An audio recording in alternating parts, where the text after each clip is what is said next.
All right. All right. All right. Actually, I am on time. So, there you go. The sacrifices I make. The sacrifices I make. But let's see. I believe I'm live. I believe you can hear me. Yeah. I can hear myself there. Okay, cool. Now, can I stop hearing myself? All right, what's up, people? How is it going? How is it going? I hope you enjoy the echo as much as I do. He's alive. Yes, I'm alive currently. You know, breaking news. It's been a little bit of a minute, so wanted to stop in for a stream. You know, I'm working. I'm working on a lot of things, life, fish, and otherwise. So I was like, yeah, I might not stream for a long time, but I just can't stay away forever, man. I can't stay away forever. Scotty's posting in the Discord about single fish keeper live streams and stuff, and I don't know, man. It was just like, it was getting a little bit sad, you know, without me out in the world yapping, so I had to do something. So here I am. I'm alive. Got some fish chores stuff to do tonight anyway, so I figured I can just stream while I do that. Yeah, why not just stream while I'm doing that anyway? And then what else? Oh yeah, fish keeping failures. There's been some challenges. There have been some struggles along the way recently. You know, I figured why not look back and see if there's anything I can learn from them, or anything maybe I need to put more attention to solidifying in my head that I probably should have learned. And then just generally whatever we want to get into, we can get into. Got a lot of emails recently about people not seeing their isopods after putting them in the tank for unspecified lengths of time. So I was going to address that some part in the stream just because that helps me. It's hard. It takes a lot less time to talk about it on stream than it does to respond to emails, so I'll probably do that at some point. And if you have any questions regarding that, then feel free to bring it up. Big Steve, ayo, what's up, Big Steve? A couple fish, SVC. Yeah, I'm just seeing how I sound, my bad. Sounds decent enough, we'll go with it. So, King Nino, what's up, man? How's it going? How's the fish doing? How's the fish doing? I got the camera up. Listen, I have the big battery on. We're good. We're good for the stream. And after the stream, I need to film some stuff, so I'll be good to do that too. Finally. I'm relatively prepared already. Look at this. Things are working. So, spawning mops, I need more.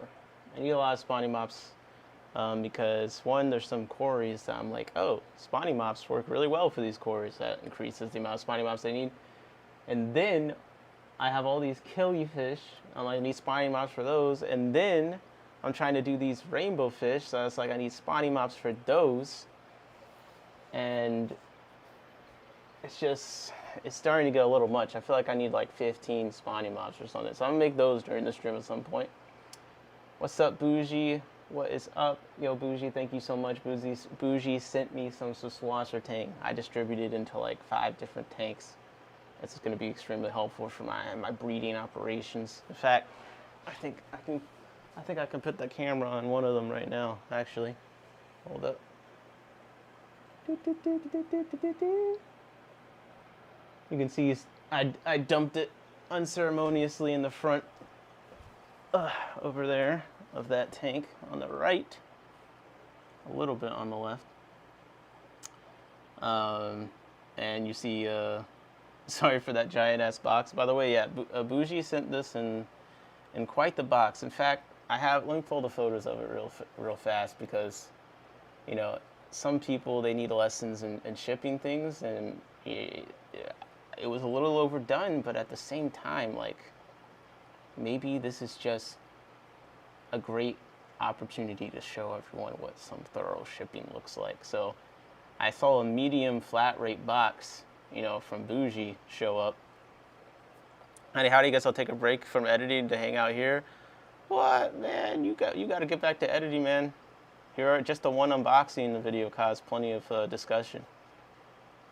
But this nicely sized medium flat weight box came in. I was like, what could that possibly be? I haven't ordered anything that would require that recently. I remember Bougie said she was sending me some swasher tang, hopefully make it by Saturday, but it didn't. So I was like, that must be it. But like, this is a big box. And I peeled the sides away just so you could see the finely cut styrofoam here, perfectly molded to the shape of the box. As Bougie said, I had plans of filling it with more stuff, but couldn't find it in time. I totally understand. I make that same strategic error all the time. But you see, perfectly molded to the box, and then inside, you would expect there to be something very delicate, maybe something requiring this level of precision, this level of care, customer service, dedication to the well-being of whatever is inside of the box. I opened the top to see a very nice, substantial package of swasser tang. The only thing in there, it got the king's treatment as far as shipping goes. And on top of that, the bag used was pretty thick. It was a pretty thick bag with a double heat seal on it. And look how wide that seal is. I mean, this is pretty substantial, pretty hardcore stuff. I will say it was funny seeing all this, and there was no label printer involved. There was the piece of paper taped on the front, I believe. You know, that was just, I was like, that's not bougie. What's bougie about that? I need a label that's been printed, that's sticky. We'll get this paper tape out of here. No, I'm joking. But thank you, Bougie, very much for that. Much appreciated. What's up? A couple fish. I see you, SVC. William was first today. Wow. I'm going to have to start putting up on the screen people that are first. We're going to have to make this really competitive. It's bougie packaging for a bougie woman. Yep. Yeah, no label maker, just a plain old inkjet printer. Yeah, what the hell? You can custom 3D print your brine shrimp thing, but when it comes to the labels, it's just nothing. Like, I don't know, man. I might have to make a whole live stream about this scandal at this point. But, you know, you can't have everything. So, first of all, I need to find my yarn. I'm going to make spawning mops, but honestly, there's probably a few other things that I need to do first. Elmo, homie, I bought those 3D printed brine shrimp things. Okay, so you can't buy a label printer? You're just proving my point.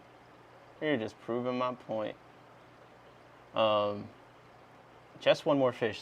Speaking of which, I should bring that up on the screen. Hold up. We got to get on Jesse to make more videos, because he did one unboxing video, and I feel like I had like 3 conversations about the fish he showed in the unboxing video. And it's just like, bro, what is going on? Why are we not getting this from you more constantly? Also, why is my window capture trying to do my calendar?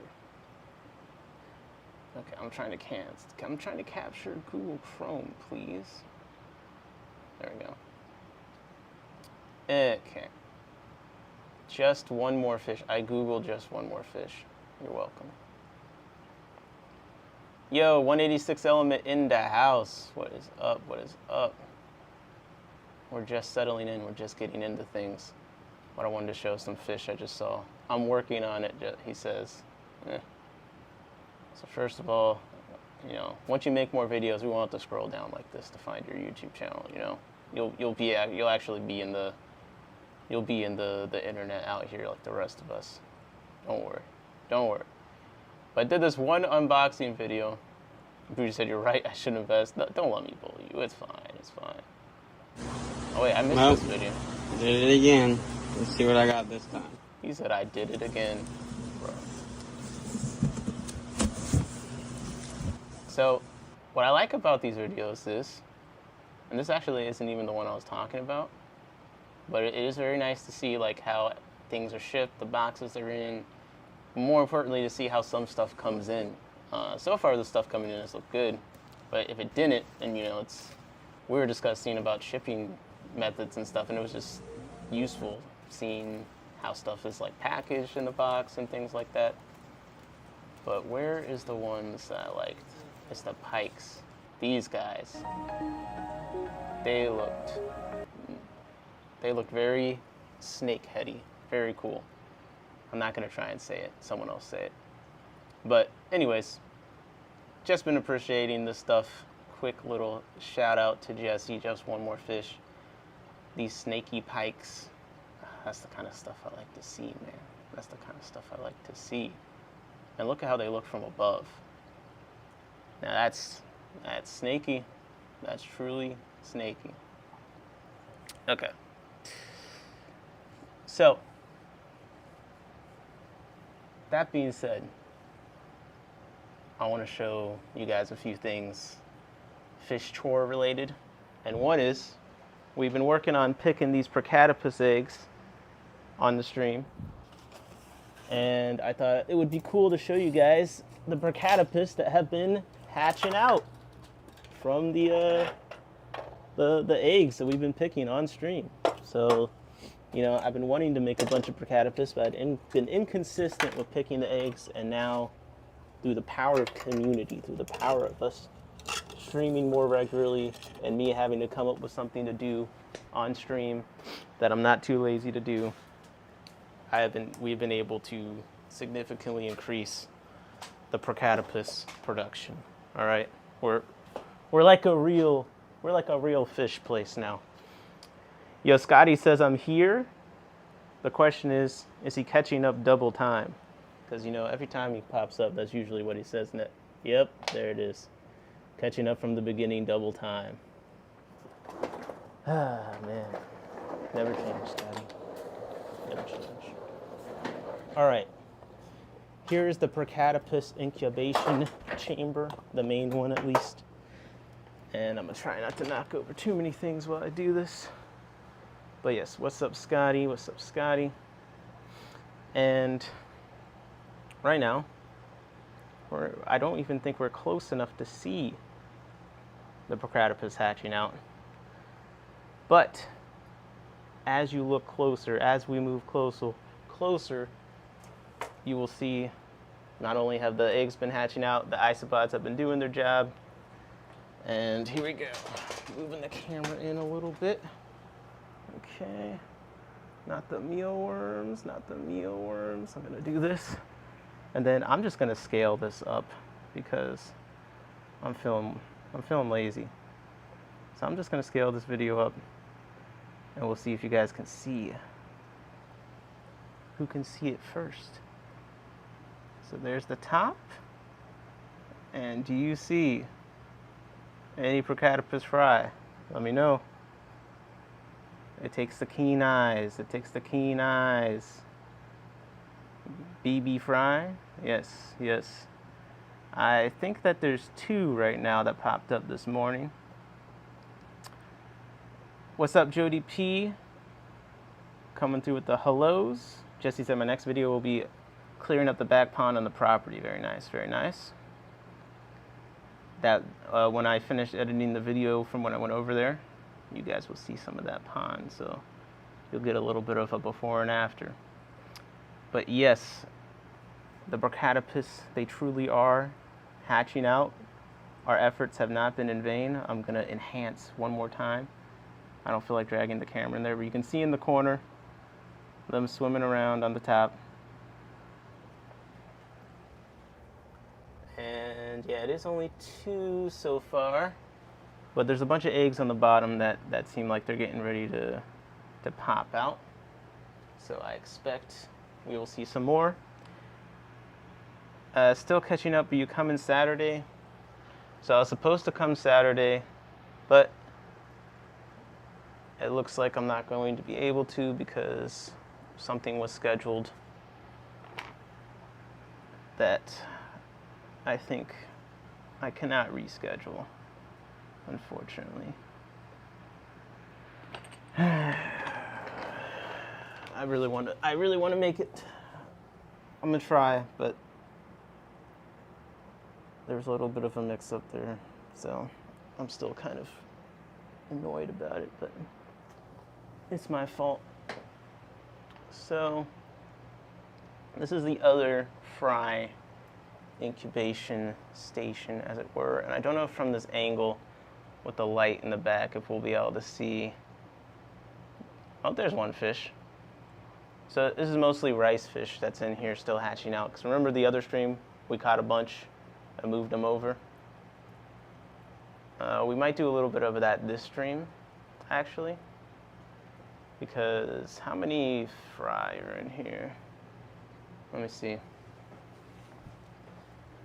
I see 1, 2, 3, 4, 5, 6. Yeah, actually, we probably want to collect some of these fry out of here. Put them in a place where they could grow a little faster. So, okay, we might do that, but that means I'm gonna have to clear a place to put them. So that's gonna be a little bit of the issue. A little bit of the issue here. Now,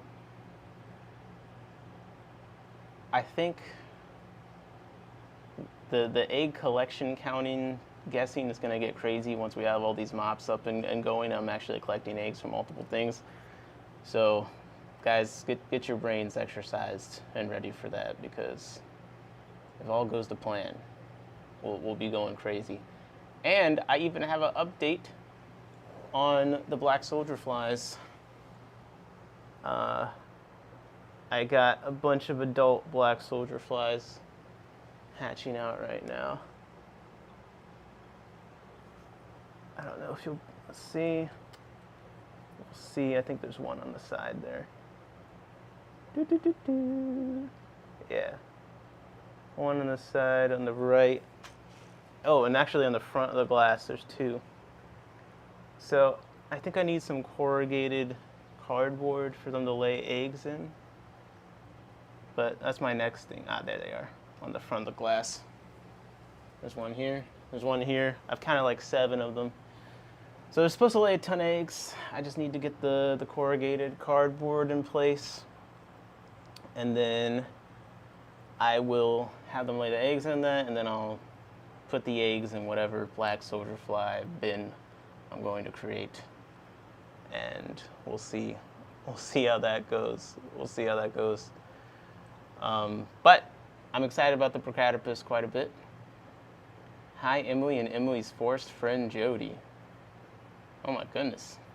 Forced friend, Jody. Oh my goodness. What do you guys, what is up with that? Free Jody P. So, since you've been on this journey of building an army of Procatopus with me, I'll continue by I have fry of them kind of scattered throughout the room in different places, but this tank has a decent concentration of them. So I just wanted to show the eventual goals of the ones that we're hatching out now is to get them in a tank growing out. There's one. So you can see, they're starting to get big enough you can actually see them.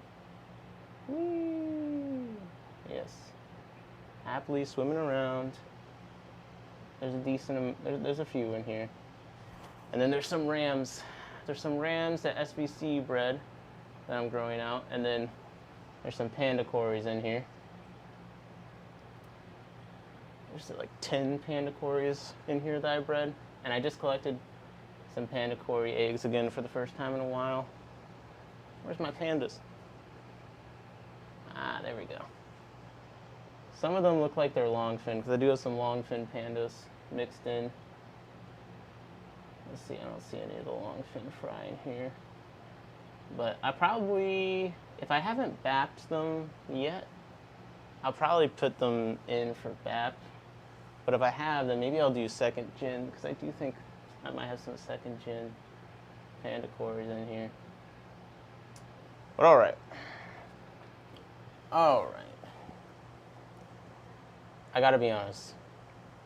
I was tempted for this stream. I'm gonna save it. I'll do it in the future. But I just thought, I was like, I really should just like clickbait title the live streams like crazy one day. Like just make the title like, I'm about to destroy this man's whole career. Just something dramatic like that. And then you come into the stream, it's like, yeah, I'm about to destroy my own career because I did XYZ today and it's a disaster.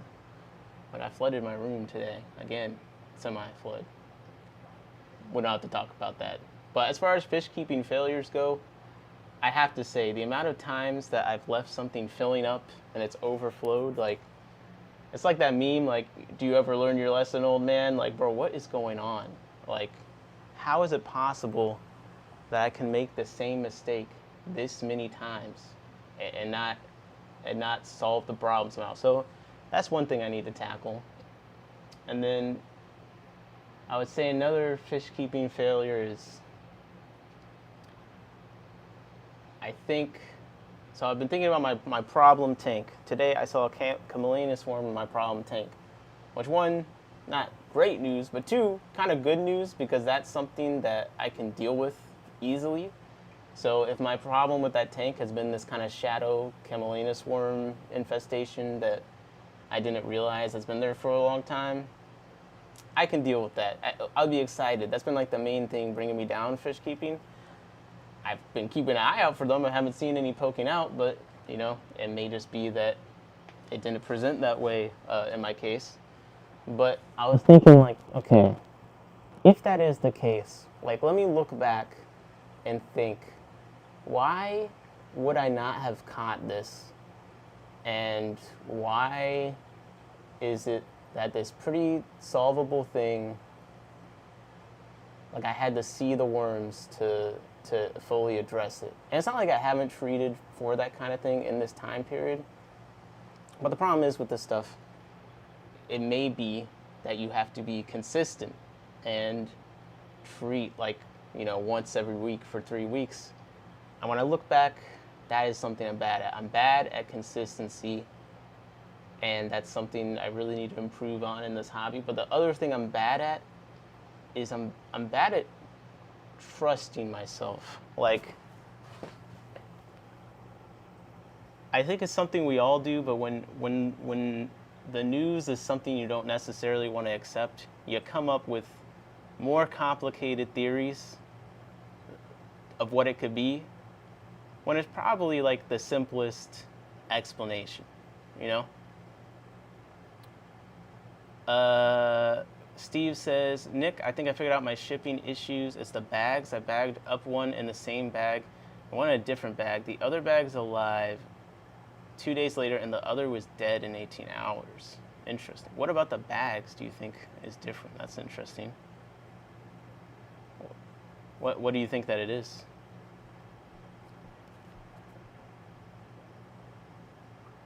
Because I'm kind of curious what bag difference could cause a fish to die faster or not. Is it a thickness thing? Is it the amount of air kind of a situation? Please let us know. But yeah, definitely been thinking about that, like consistency, and that kind of goes into, like, you know, collecting eggs, or, you know, doing the small things and breeding stuff that lead to success. You know, all the small stuff adds up over time. Barbara says, hi, Nick and everyone. What's up, Barbara? Bob said Steve is on the case. What's up, Bob? How's it going? Ooh, one of my male Ellisoma are out and about. Let me see. So I think that's going to be one of the things I focus on as I go forward, like, in the fish keeping stuff. Like, I have to become more consistent, because the thing is, some of these things, you don't solve the problem, you don't make the changes, you know, stuff is just slowly dying here and there over a long period of time. But I'll give myself some break. Like, it's confusing dealing with this kind of thing. Jesse said, Nick, your rainbow cichlids are horrible parents. Ate the whole batch of eggs overnight the other night. I'm sure it's not their fault, okay? I'm sure it's not their fault. They are great parrots for me. You must not have fed them enough blackworms, man. I'm caught up, Nick. You missed my last message. My killie anniversary. This picnic and location is where I lost my killifish virginity. Scotty says, got my first pair, the Fundulopantex Sporenbergie. I used to live about 3 minutes from there, now 10 to 15 away. Hey, congratulations. Congratulations. My first fish club meeting was Mako, I believe. So that was definitely a big influence in why I'm so into the killifish. And I think I'm being on the bottom rack next to where the cat sleeps. Spooked them. Oh, that's funny. I don't know. I think it's some kind of coating residue. They say food safe. What else could it be? I know the suspected killer is LLDPE. And theirs I see is LDPE, which is low density. Oh, that's interesting. What are the sources of the bags? Are they the same size? 3 boxes I packed with those bags are all dead, and as soon as I use a different bag, it's still alive 2 days later. So it's one bag has LLDPE and the other ones has LDPE. That would be something really interesting and good to know. I'd be curious where you got each of those bags from. But thank you for documenting it. Look, the Relafai. Let's go. My fry from these are actually big enough I see them every now and then. But yeah, so treating for camelina worms. It's not that difficult. It's not that complicated. So I feel pretty good at least knowing what maybe the problem is. But it's just one of those things where you just ask yourself, should I even be keeping fish? But I know these things happen, but I've been taking it real personally sometimes recently. Like when a fish is sick, when a fish dies, when whatever, and it's just like I haven't figured out what the problem is. It definitely weighs on me. It definitely weighs on me. And I think it's not even just like a moral, like, oh, I'm in charge of these fish, like they're dying thing. It's also just like anything else in my life, you know. This problem, you haven't solved it yet. This is your fault, you're competent. Yo, what's up, Toonie Loon? How's it going? Hello, mother fishers. Hey, how you doing? What's up, my flipper? Temperate Tank says, hi, guys.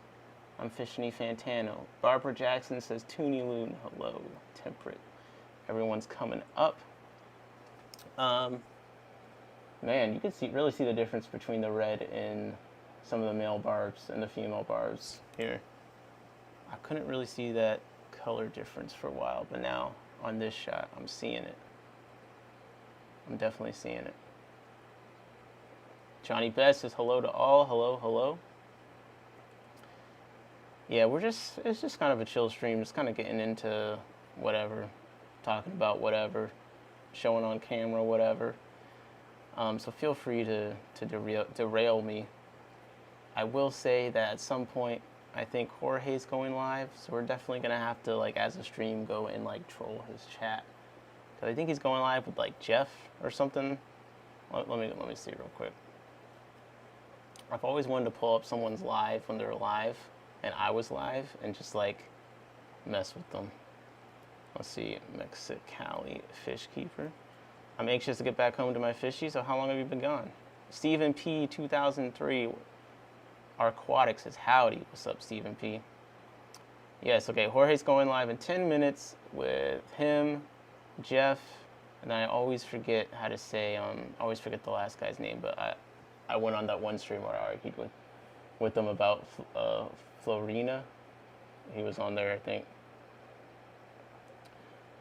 Since Friday morning, don't get home till Thursday, Jody P. Wow. Yeah, I do feel anxious to get back to the fish when I'm gone for long periods of time, for sure. It's like, what could have possibly gone wrong? So I'm probably going to be forced to, well, I've already been working on finishing some videos, but I'm probably going to be forced to make a video about something I didn't really want to make a video about next. And that is probably this tank right here. That one, the 2.5 gallon there, because a couple things. So behind me, I have some boxes. Some isopods that are going out. And the isopod agenda, I guess a little slight isopod agenda update. Isopod agenda has been going at a pretty steady rate. You know, I've had the site up. People still hit me up from old Reddit threads. Like, I've been sending isopods. I've been going at a steady rate. And I'm keeping them in stock more. Before, I would let them go out of stock so I could just fulfill orders and then not get too overwhelmed. Recently, I've been messing with leaving them in stock a little longer. And so a few more people are ordering isopods, right? And it's a little bit of a trade-off where more people, I'm saying the isopods, more time packing them, but it's also more time answering questions and emails and things like that. And one of the main ones I've been getting recently is people saying they put it's a classic one. I put the isopods into my planted tank and I don't see them whatever length of time. And then it's troubleshooting, okay, what size of the tank, what else do you have in there? A lot of times it turns out they got like some fish in there or something. So anyways, the need to handhold and explain to people some of this stuff is coming up to where I'm going to have to make some specific videos on these topics so I can send it to people. So if it just kind of shows up like one video and this video is like, why am I not seeing my isopods? And then it shows up one video like how to culture, hundreds of isopods in a 2.5 gallon tank.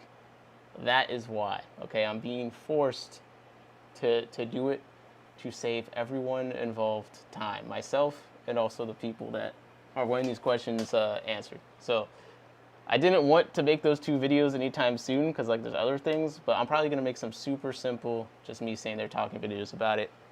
And this 2.5 gallon is where I ship most of my isopods out of.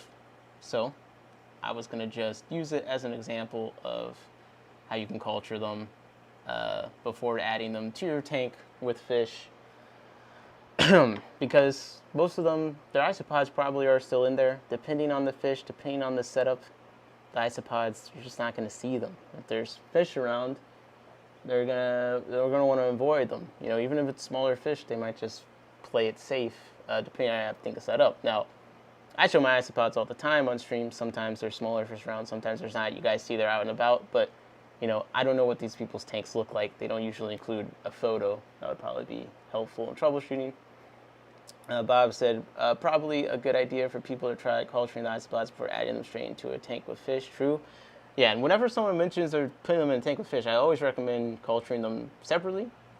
So I think if I made a video like how to culture hundreds of isopods, blah, blah, or something, and I just use this 2.5 right here as an example, that could save me a lot of time. Because I think most people can put a 2.5 anywhere.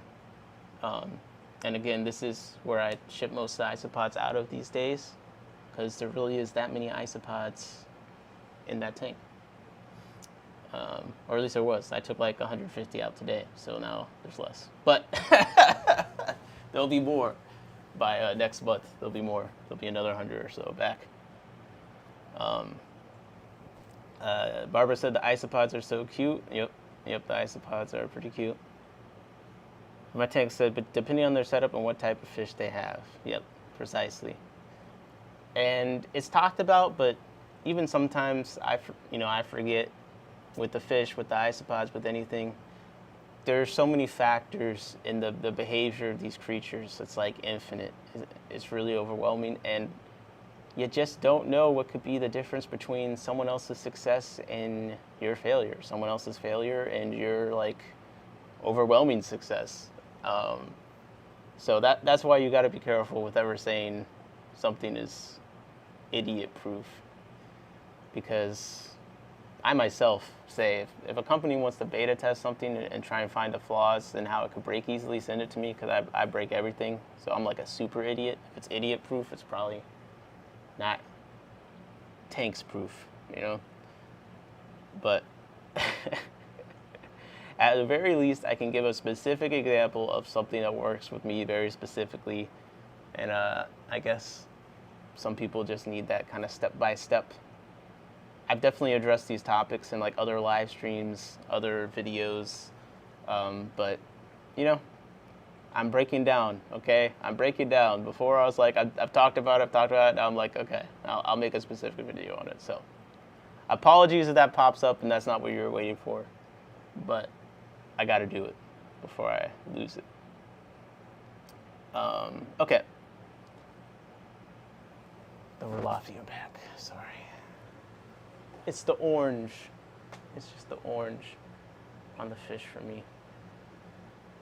The orange with the blue chin. And now Scotty's here, so gotta bring the killies on deck. So this is one of the fish we'd be making mops for, most likely. Barbara said, idiots are amazingly innovative sometimes and thinks up things not to do, including myself in the group. Yes. Ben is back with the can I have free fish message again. Let's see how long before moderator bans him. I think he got banned last time. Them's purdy. Yeah. Jody said, yeah, Jody said that. Let me get closer for the Rolafia because I feel like they're not that known, or at least whatever this one is not that known of a location. So I got these from Chris Diaz, and Stephen P says, wait, Jody is giving out loaches. There would be a long, long, long list. Joy Fish Keeping. Hey, Nick. Jose here. What's up, Jose? How's it going? How is it going? So I got these from Chris Diaz, and it's Epiplades Rolafia. And he didn't have a location from them. I forget which import or which year he got them from originally, but it was a bit ago. And if you look up Epiplades Rolafia, some of them do look really nice, but these ones definitely look crazy. They look crazy. So it's another example. Like killifish really do vary a lot on location and how they look. These guys very orange, the cheetah pattern. They get very blue chins, blue eyes. Very nice fish. A weird trolling tactic. You don't go and ask people if you're gonna have free fish. Speaking of spawning and needing spawning mops and stuff, this guy's trying to get his lady's attention. This guy's had a pair of Rolafia, but the male was a total jerk and killed the female. Yep, that can happen. That can happen. These guys haven't been too bad on harassing the females, but I do have 3 pairs in this tank, I think. Ooh, I missed someone's message, and I think they just repeated it, so I'm just trying to roll up and see when you sent that before, Johnny. Because, am I imagining that you sent that before? Johnny said, in my tanks, my fundamental Panchax Gardneri, once they're fully showing color, are very mean to any fish. You put them in with their tanks, these babies, they're evil. Yeah, Gardneri, really often stated as a beginner fish, and in a lot of ways they are, as far as easy to keep and breed and all that. But they're not a good community fish. You can't put them with just anything for sure. They'll definitely eat smaller stuff, and they're definitely not the nicest. So they're a cool, very pretty killifish, and often said to be a beginner killie, but I do find that they don't got a beginner temperament, in my opinion. And they do get a decent size compared to a lot of killifish, so there's more opportunity for shenanigans, like murder. Just a little bit of murder, maybe. Spawn them barbs already. Spawn them fire barbs. Yeah, so the last thing I really need to do with the barbs is get the catfish out of here, because they're laying eggs, but the catfish, they just immediately come over.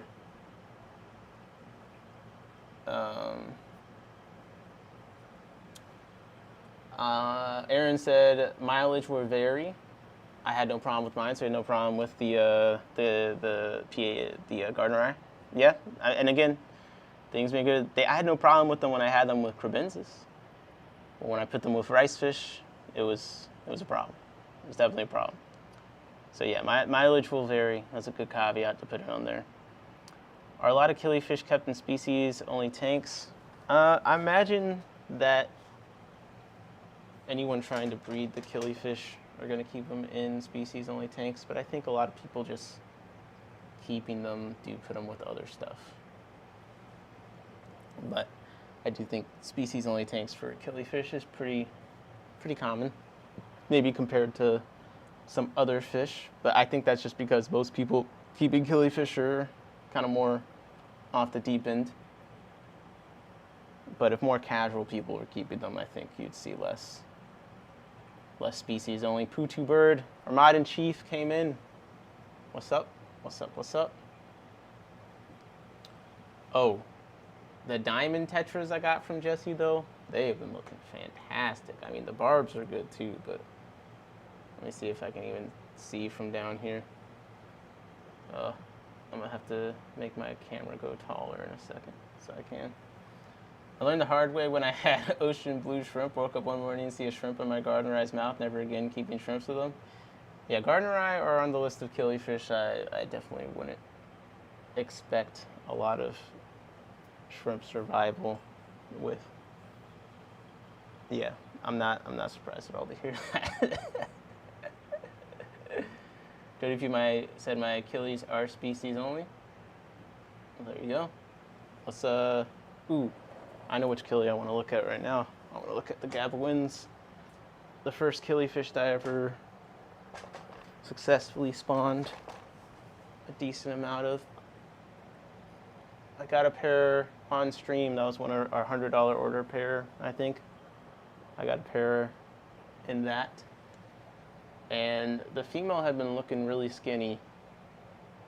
But I've been slowly rehabilitating, and she looks good now, which is great because talking about, feeling like, talking about fish failures and stuff, that was definitely like, man, am I going to fail to rehabilitate this fish? But no, she's actually looking great. I've just been feeding a lot. Oh, there she is. Hold on. There she is. She was super skinny for a long, long time. Like, just looked off. Looked super off. Now she's filling out. She's appetite's improved, and I think I'm ready to focus on. What was the tiny fry you sent me, Nick? Started with the P. That's the Brachytopus. That's the ones I've been pulling the eggs for on stream. I can show you those, the adults, if you want. You still got them, right? Right. Johnny said killies are my favorite. Yeah, they're my favorite too. They are.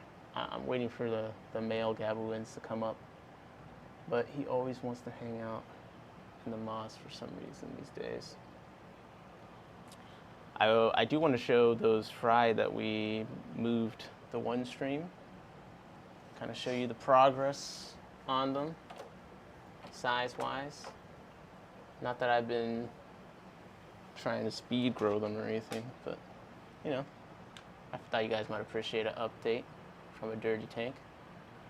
Glass, and, well, you can definitely see the blue shrimp. The blue shrimp have been growing in size. I'll probably put blue shrimp on my website again soon, because a few colonies have been recovering from me doing something similar to Johnny with the gardeneri. But look, you can see that's one of the rice fish fry that we move in here. And if we go lower, you'll see that's the Pseudomagil luminatus. You can see the bright blue eyes, the group of the fry there, kind of all over the place. The tank, does go pretty far back, and it's shadowy back there. But when we did put these rice fish in, there's a good collection of them. You could see them even less than this, so now we can see them a bit more. And even did confirm the black rice fish that Poo-Too, aka Captain, sent me. They came with some eggs in the bag, and some of those eggs did actually hatch. And I'm trying to, oh, there it is. So you see that rice fish right there? How black it is compared to the one it's next to? It's very obviously like that. That's going to be a nice dark rice fish. I'm excited about that. So this is definitely one of my favorite fry tanks. If we move fry from the container, we'll have to put in a different tank though, because I think these are getting a little bit bigger.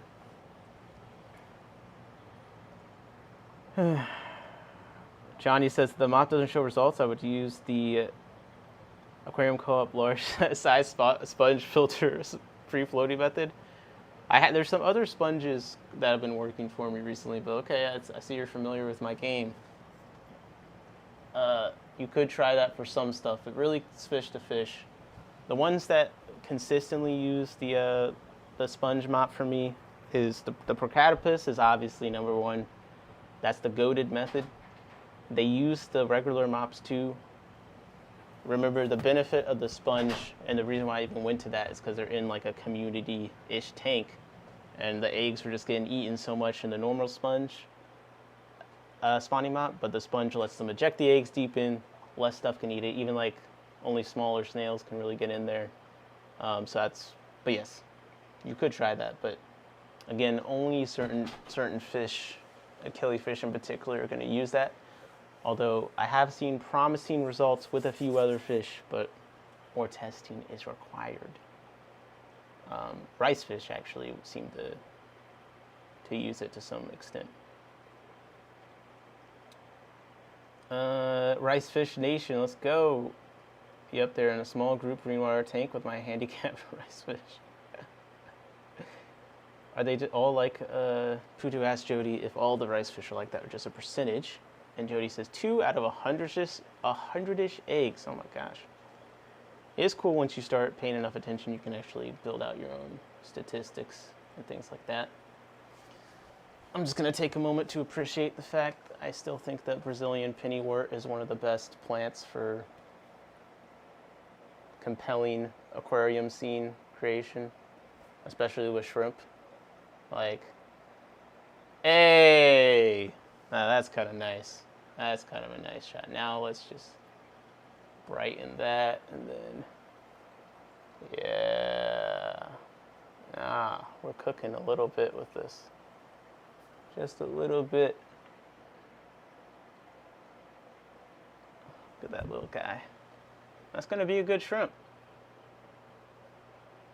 Jody, we got a group of Bloody Mary hill streams over here. And just I saw you didn't include them in your video, Big Brother Custom. The joy and pride of the hobby is when we see babies. Agreed. Pennywort won't grow for me, sadly. Oh. My Bloody Marys are still tiny. Bro, I can't for the life of me tell the difference between Bloody Marys and any other red shrimp, I'll be honest. No, a shrimp left us. No. Like, I really can't tell the difference. When I went to Fish and Friends, that was the most recent time, but I've done this at other stores. Like, I looked at the cherry reds, I looked at the Bloody Marys, and I'm just like, I don't get it. I'm going to keep the red shrimp I have and just cold them to the color I like.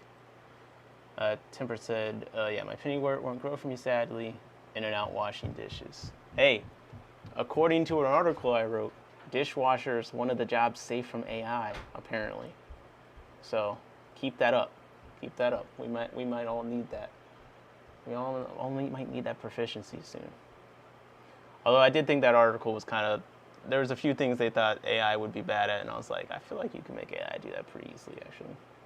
But hey, the more things you can do, the better. No Bloody Mary hill streams, Nick. Jody, someone took the bags before he could record it. That's funny. I think I'm gonna be off hill stream loaches for a while. Like, I think I want to focus on. I should set up something where I can get a lot of the Swillia lineata, and just focus on maintaining that. Cause I you know, $100-something down the drain with the Fangi. They all died. That group I bought, that was expensive. And I just feel like I'm not the most competent. I should let the real Hillstream people do it until I can really get down, set up a tank specifically for them, and like pay attention to them. How does one get off on the hill streams? Bro, don't twist my words. You know what I meant. Ooh, the platinum the half beaks I got from Fish and Friends are looking amazing. Amazing. I got them from my LFS, and they looked great. They look great in there. I had them in my tank, and they just seem to be getting skinny over time. I did treat with Prezi Pro, I believe it was. But they just seemed to get super skinny and die off, and one of them jumped out of the tank somehow, which I don't know how that happened. But I think the half beaks, I think my investment in chasing half beaks is going to pay off. Pay off in the sense of satisfaction. I think the half beaks are underrated, and these platinum wrestling half beaks, they look way better than I thought. Like, they actually kind of have a rice fish glitter appeal to them, which I'm going to try and show if I can. If I can. Give me a second to get my shot together. But yeah, the hill streams, I just feel like I'm too incompetent. I'm going to let the professionals handle it. Okay, so what's up with this guy? So you can see they got a lot of like texture to their body. You do at least 2 rounds of anti-parasitic on loaches more often. I think I did twice, but I think you're right. I think I didn't do it I think I should have kept going, but I got distracted. And that's what I was talking about earlier. Like, I think a lot of my struggles just come from consistency issues. And, that's another reason that I'm doing this no-buy. I'm on the no-buy. It gives me more time to focus on the fish I have, breeding them and making sure they're all good. But there you go. You guys can see that, right? Fenbendazole and flake fruit do great about camelus. Yeah, I have to try that. I prefer levamisole just because, one, from my reading, that seems to be the best way to go for treating like a large amount of fish all at once. Feeding the meds and food is just, for this kind of thing, makes me nervous, especially since a lot of the medication's job is supposed to be killing the free-floating baby worms, and the camelinus worms are live bearers. So I want to make sure I paralyze the worms that are out and about. But if I had less fish in the tank, then I would be doing something like that. Could be good. When you actually know which fish are going to eat the food. Oh, nice. It's quite sparkly. Yes. So, okay, you can see that. So I got 7 of them. I believe they're all alive. And I will say, again, credit to Fish and Friends. The half-beaks all looked great. Like, if you see, the half-beaks notoriously seem to be hard to ship, come in poorly. And he had a whole tank of half-beaks with not a single dead fish in. And I brought them back, and after, feeding them like once, they look a bit more full. And I'm really enjoying them. I need to put them in a tank I can kind of see them better, because this vertical aligning isn't totally ideal for how they are. And of course I got plants and stuff in here, and they've been hanging out at all levels of the tank, really. So far I've treated them with the Prezi Pro. I'll do it again, and I'll do the levamisole. And I just need to start being more consistent with treating tanks with levamisole. And one of the reasons why it's nice is it's super affordable. Levamisole is. I bought one thing of it. I've still been using it. It's been like a year. Is the half-beak Achille? No, the half-beak is not Achille. They're live bearers, actually. And they used to call killifish more commonly the egg-laying tooth carp, because there's a lot of crossover with the live bearer people and killifish people. So you have like the live bearing tooth carp and the egg-laying tooth carp. But half-beaks are live bearers. But I was surprised at how sparkly this guy is. So do have kind of that rice fish sparkle appeal to him. I'm excited to see how, I don't think these ones get too big. Hey, Captain, Nick refuses to acknowledge my existence. What's up, Brighton? Fairbound Brighton. I thought you were asking Johnny how the shrimp were doing. Were you asking me how my shrimp for fishing friends were doing? I don't know how I'm ignoring you. But I did put my shrimp from Fish and Friends in here, so I'll answer it anyway.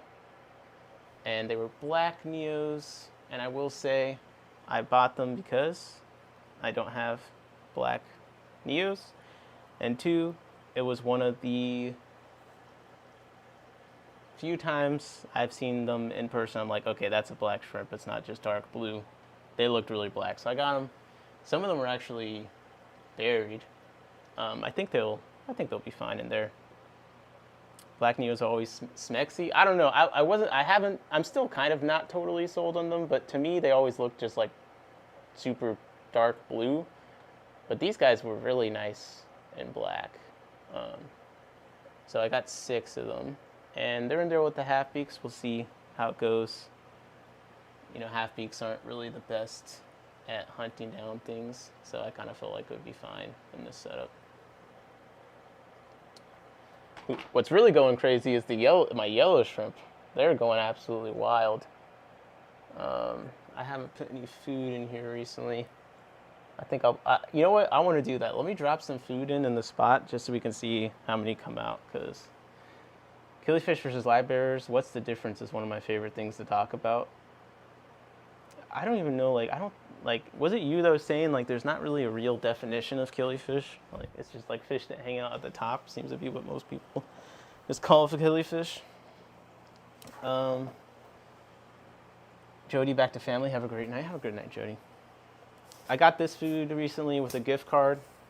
I'm back to feeding extreme foods more because the nano pellets. The nano pellet is the best. It's absolutely the best, hands down. But I also got these Extreme Aquatic Foods cichlid peewee pellets because I thought they'd be good for the cribs. And, they do have that, 35 years of breeding cichlid experience. And I do feel like with the cribensis and other kind of things like that, you do want a 38%-ish range protein food. A lot of the foods right now I have are really high in protein. So I just was like, hey, I'll get the professional formula for a cichlid pellet. 38% protein, maybe something a bit more appropriate for some of the cichlids that I have as far as a staple food. Aaron says, killifish and live bears are basically siblings on the taxonomy chart. Wow. The aquatic provision small pellets in the bottles. I'm hooked. Code Brighton 25% off. I do. I'm still liking the Simplid cichlid pellets from Aquatic Provisions. I think it's a really good value. Stuff seems to like eating it. It floats a long time. Funnily enough, the Simplid cichlid pellets float more than any other food consistently, more than Magic Feed, more than the intentional community floating pellet. And I'm wondering if it has to do with the high fat amount, relatively high fat amount that's in it.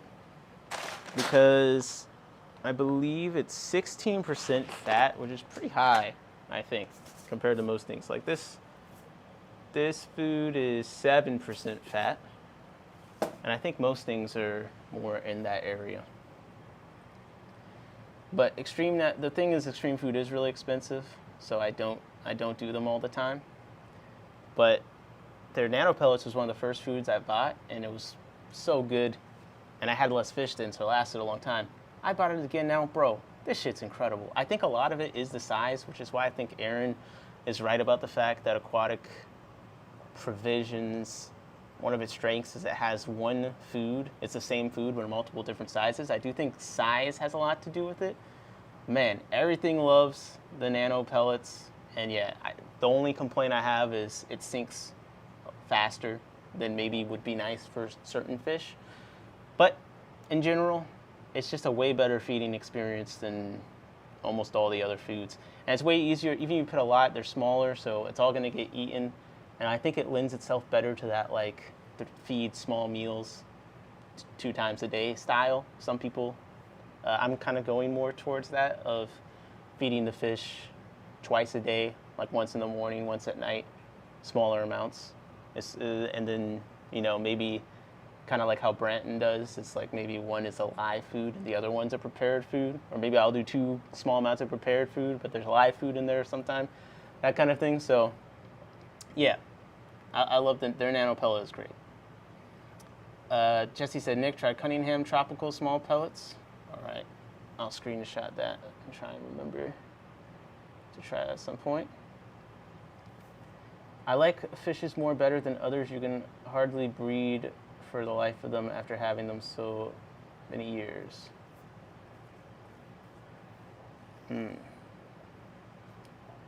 Pooch said brawling shrimp. Yep, we got the shrimp brawling. So I just put the food in there because I believe I have quite a lot of yellow shrimp. And I was getting kind of concerned about the color of them, like if it was good enough. But then I remembered, like, I'm feeding them a lot of spirulina powder. And when you feed the yellow shrimp green stuff, like, they really get muddy looking. So I was like, oh, I don't need to panic, actually, after all. I just gotta stop feeding them green stuff. But then you look at the walls, it's covered in green stuff, They're eating algae, they're turning green. Joy fish keeping. Nick, how many tanks do you keep? Can you see them? I mean, you can see my tanks as we go through, and I'm filming them as I'm talking. Well, not filming them. The big thing on the screen behind me is a live feed of something from my tanks. That's the camera behind me. But yeah, I have an anti-counting my tanks policy. I don't count how many tanks I have because I don't want to know anymore. I just know it's over 20. And I don't really want to think about how many tanks I have. That's just me. That's a question people always ask. It's kind of like weaponizing confidence. I was like, I don't know. You're welcome to try and count them over time throughout these live streams. I think it'd be hard because not all of them make it on here. I have tanks in other rooms, so. But yeah, you can see them. But my fish room is way too hideous to do any kind of fish tour anytime soon. Maybe 5 years from now, when I've, paid SBC half of my life savings to help me make my room enjoyable to be in for the average person a bit more, then maybe I'll do a video. But right now, that's a good method. Don't want to know? See, you get what I'm saying. Most of my fish like the freeze-dried stuff from aquatic provision. I think the only ones I've been picking so far are the apistos. Yeah, I think freeze-dried stuff in general is a pretty safe bet, especially if you're just price shopping, because most of the places get the freeze-dried stuff from the same source. I was looking for it, but I have the Artemia meal, the bulk bag. I think that's a pretty good value, and I've been trying to make my own little powdered foods with it. I think it's probably a use of it that makes the most sense. Artemia meal on its own, I need to look into the nutrition of it. I mean, things definitely like eating it and things like that, but I think it's kind of fun to mix it with stuff, even just like a little bit of spirulina powder. Do your tank suspended from the ceiling yet? No, I don't. No, I mean, as you guys can see, my ceiling needs some help as it is, so I don't need to add to that. Do we just count tanks with critters, tank setups, or total tanks, including empty and dry tanks? That's up to you, man. That's up to you. I can't force my own perception of what a tank is, onto you. Some people might count like a little cup full of water with like one Daphne in it. Maybe that's a tank. If you keep it there long term, what's the problem? What's the difference? But as you can see, the shrimp are slowly starting to come over. And this is probably the tank we're going to move the fry to eventually in the stream. You can see it's got a bunch of Daphne going around in there. And the only reason there's not more Daphne is because actually these 2 Procatopus fry have gotten big enough to eat more sizes of the Daphnia. So going to need to move those first. And, oh, there's an isopod. Yeah, there's isopods in here too. Actually, they're making their way over as well. Let me back up. Oh, you guys see this sign SVC made me? I'm finding a place to mount it. Look at this. Made it out of metal. I think it's got a plasma table. It's super, super cool. Very nice of them. I'm gonna find somewhere to hang it. But I back the camera up just so we can see a bit better. Jesse said, I probably have just as many dry tanks as, as I do set up. Jesse has a huge stockpile of tanks. That is true. I saw quite a lot of tanks while I was there. Dry and with stuff in them. But yeah, the yellow shrimp. Just one more fish said, yo, I'm jealous of that sign. Hey, I need to find his business card. SBC in the chat, man. He's a fabricator. He has his own business fabricating. He's got a plasma table. I've been paying him in fish and whatever else his heart desires to help me in the fish room. Oh, speaking of SBC, man, this guy's been cooking. And let me just acknowledge Brandon real quick because I don't want to forget. Have him complain again. But he did say, I just got prototype snail and shrimp foods from Aquatic Provisions today. So keep an eye out for the prototype shrimp and snail foods from Brandon's channel. To Temperate said 25 tanks dry, 3 tanks with water. What's in the dry tanks? But yes, SBC does have a business fabricated stuff, so just keep that in mind if he actually makes anything cool for me. Show him some love. And SBC says, just one more fish, hit me up, I can make you a sign too. So there you go. That's what he does. Well, part of what he does. Seems to do everything. But one cool thing that SBC has been working on, which it's like a little early to bring the whole, in our tanks community in on it, but he's been working on that online BAP, that online club thing, actually writing up the rules. Chad has a BAP program. We took his rules, testing them. We just started asking Chad for feedback. Oh shit, my computer's dying. 1 second. 1 second. I gotta plug it in.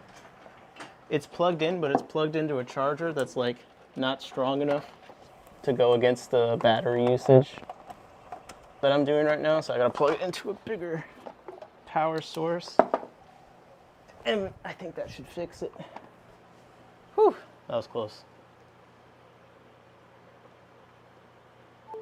All right, I think we're back. My bad. My computer was dying. Please do not tell me there was a buffer face.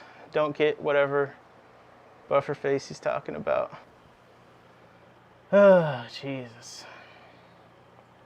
Okay.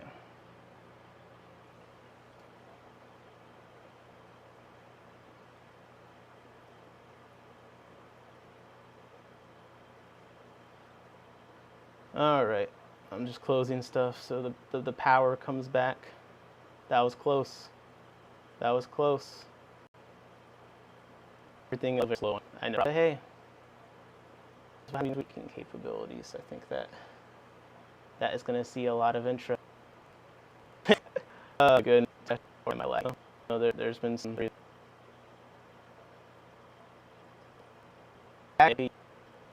worry. What's that? Would it be safe to put your like my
Hey, hey, let's go. No, we're back for real now. We're back. People, stop the panic. It's okay. It's okay. We're back. My computer died. It was unfortunate. Well, it was dying. I had to get a stronger charger. And now my computer's charged enough that it's working again. So now things are back to normal. Maybe we lost a few soldiers on the way. Why in the heck in the universe did I think it was SBC instead of SBC? Yeah, I don't know. I don't know. I need to show the full sign. I need to show for SBC even more. Although apparently I don't need to do that much shilling because I think you guys kind of got the point. Kind of got the lowdown on the skill range we're dealing with here.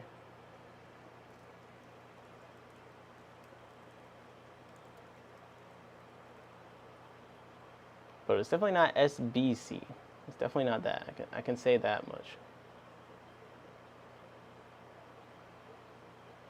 All right. I'm gonna just keep filling the gap until we're all kind of back on the same page of things working again. Once I see people saying, "All right, we're back," then I'll go into things. Well, I guess we're waiting on Mexicali. That's funny, slacker. Yeah, I really did it this time, huh? I really did it this time. But you know, Steve, it's not my first time. It's not my first time, no. We've had to deal with this before. Huzzah! Temperate. You know who the real ones are by who's still around after a catastrophic live streaming failure. Joy of Fishkeeping says, Nick, Jesse, everyone have a great rest of your night.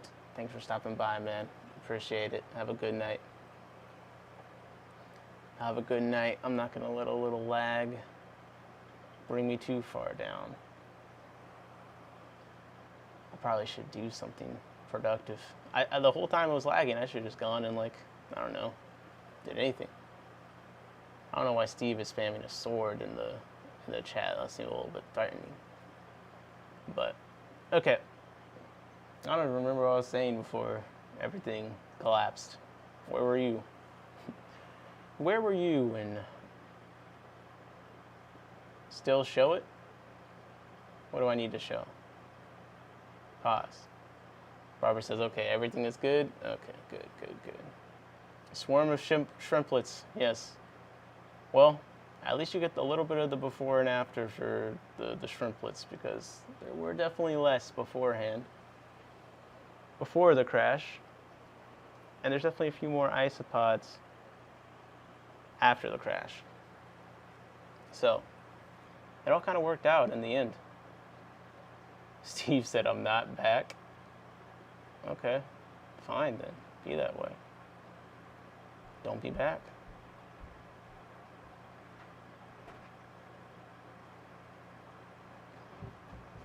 So, the yellow shrimp have been the most prolific for me throughout history. But I am hoping to get the blues back to this level again. I am. Oh, Steve, speaking of which,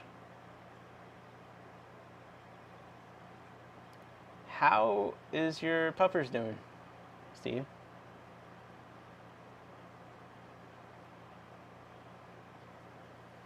I'm curious.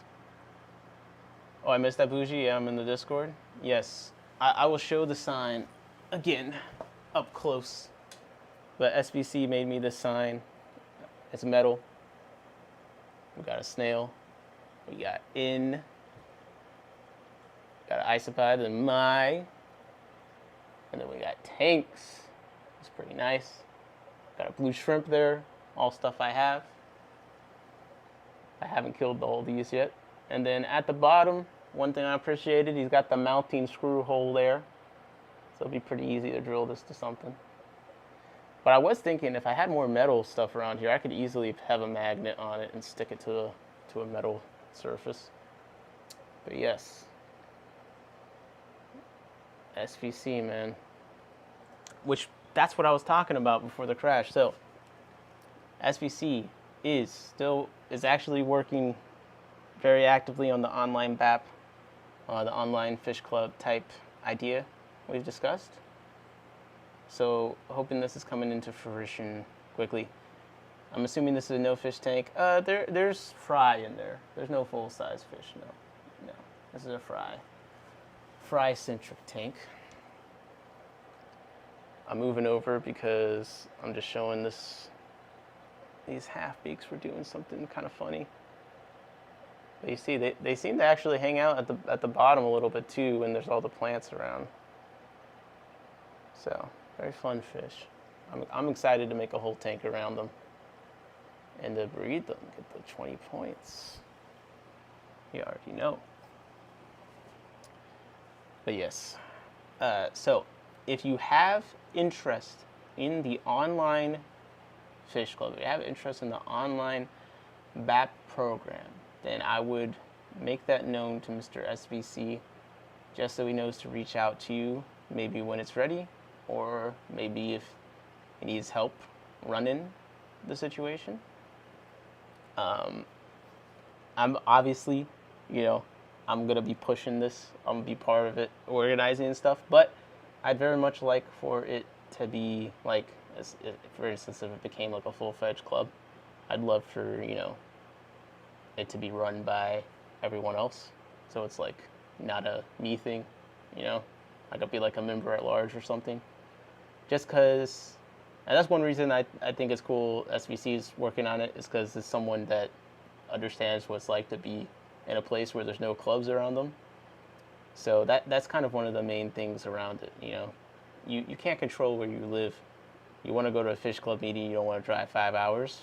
It's like, why don't we have an online fish club? So that kind of thing is being worked on, just letting you guys know or remind you guys that is impending. And to join the In My Tanks Discord, hit up SVC if you're interested in helping out or providing feedback on any ideas, kind of stuff. Barbara said that's a very cool sign. There you go. Hit up SVC for all your personal sign needs. And you can make it saying anything. We need a more controversial sign, like scuds. No scuds allowed. Oh, gosh. Which I do need to set up some fish debates. Speaking now that I mentioned that, I need to schedule some. That'll probably be, hopefully that's my next stream. It's another debate. That'd be good. All right. I gotta change from these shrimp. Now that we're stabilized a little bit here. What should I go to next? I'm thinking I lost a little bit of energy, a little bit of momentum with the whole crashing thing. So I'm trying to regain it a little bit.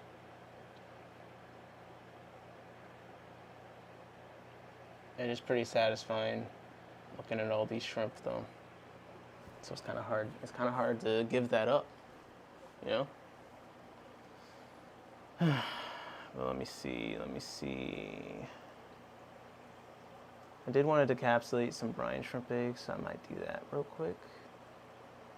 Might just real quickly do that on stream. And then just put the camera on something. I think I have an idea. I have a couple. Hey, what's up, Better Fish Productions? Robert says, I have a couple local clubs with no BAPs, so that's good to know. There you go. That is definitely one of the things. I think the hardest thing with the online BAP is just deciding, one of the big things with BAPs is you submit them to the auctions.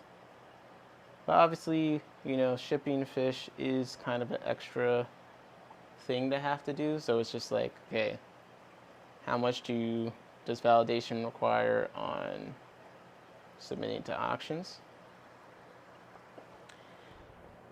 That's definitely one big thing to consider. I got the camera on the Nanochromis transvestitis they've been acting suspicious again. I'm hoping we got another spawn impending. They're doing the same thing as before when I found eggs, with the male in the cave and then the female's actually underneath this cave. She's dug a spot underneath. So I'm keeping my hopes a little bit high for that. And then while we have that up, what fish are you trying to use the spawning mops for? Oh man, all sorts of fish. So I guess now that I've got a question, let's look at some of the fish for the spawning mops, okay? So one fish is the stir-by cories. I've had some success using mops for some cories. I think the stir-bys might use them. I got a group in here. Another one is a bunch of different killifish. There's actually this pair here. This is a rivulis. And I have a moss mop I made up here that they've actually been utilizing. You can see up there. Definitely a more subtle beauty killifish. It actually does have some nice color when the light hits them right, but I don't expect it to be everyone's cup of tea. But they're pretty cool. They do sneak around quite a bit, which is very entertaining. They'll sneak around in the moss on the ground and stuff like that. Like, this is the female over here. And they do seem more willing to like dig around in these little cracks and stuff than some of the other killifish. They enjoy going in and out of the rocks a bit. And there's the male. He's trying to get her to go check things out. But yeah, the stir-by would be one. That'd definitely be one. Then, of course, we got some things like the rainbows, like the Pseudomygoluminatus. I've been breeding them not using mops mostly. You can see I got a male up there. You can see I got a female there. I've been breeding them, like putting them in tanks and taking the parents out kind of a thing. But I'd like to start doing some mops. And then I got a Scriptosimian pair in there too that I would also use mops for. So you can see that the mop requirements are they're rising rapidly. Then I have the red laser rainbow fish over here, whatever the heck, I think that's what they're called. Kind of like big prey cocks, basically. Then I have some secret fish. I guess they're secret. I just call them secret fish because Aaron accuses me of hiding secret fish for BAP competition purposes. Give me a second. I'm gonna lower my camera. All right, another fish that I might use the mops for is, as we talked about earlier, maybe these Ralafi. I've been collecting some eggs from them, but I could try the mops again. You know, for living in such a large metroplex, the back scene is so lacking. That's what I'm saying. I think there's a need. I do. Better Fish Productions, I got a breeding pair of silver dollars and they're crazy. Oh, that sounds fun. Don't the silver dollars, aren't they one of those fish that eat a lot of plants? So there's some people that have been looking for some plant-eating fish. I forget how big those get, though. I forget how big they get. Of course, got all sorts of rice fish that I'd use mops for. And I think I have the stuff to make the mops that Captain likes to use. I need to look at the video again, make sure I got everything. I'm looking at a bottom tank. I got the bluefins, the bluefin killies in there. That's the female, the male's above. It's all sorts of distortion, so I don't expect to really get a good view with them.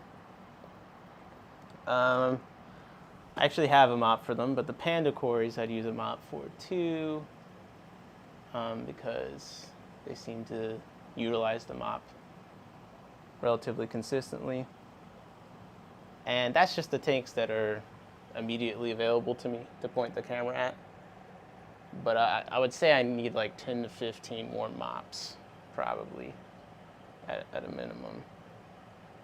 So, there's another killifish in here, but I can't see the male.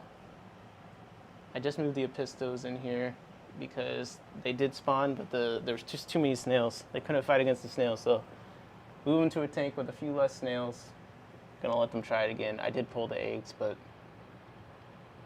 I'm not optimistic about the outcome of that. Another spawn? I think so. I think the biggest problem doing online is going to be honesty.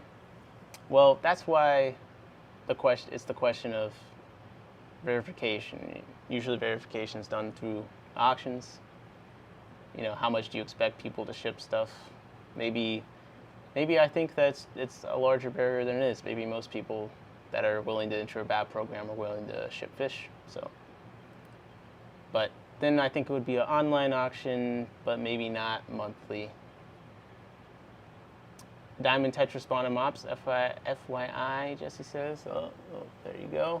That's another one. Let me see if I can show the Diamond Tetras if I raise my camera a bit. They're just up high, so it's kind of hard. But let me see. Because the Diamond Tetras do look really nice. And I will be spawning. I will be.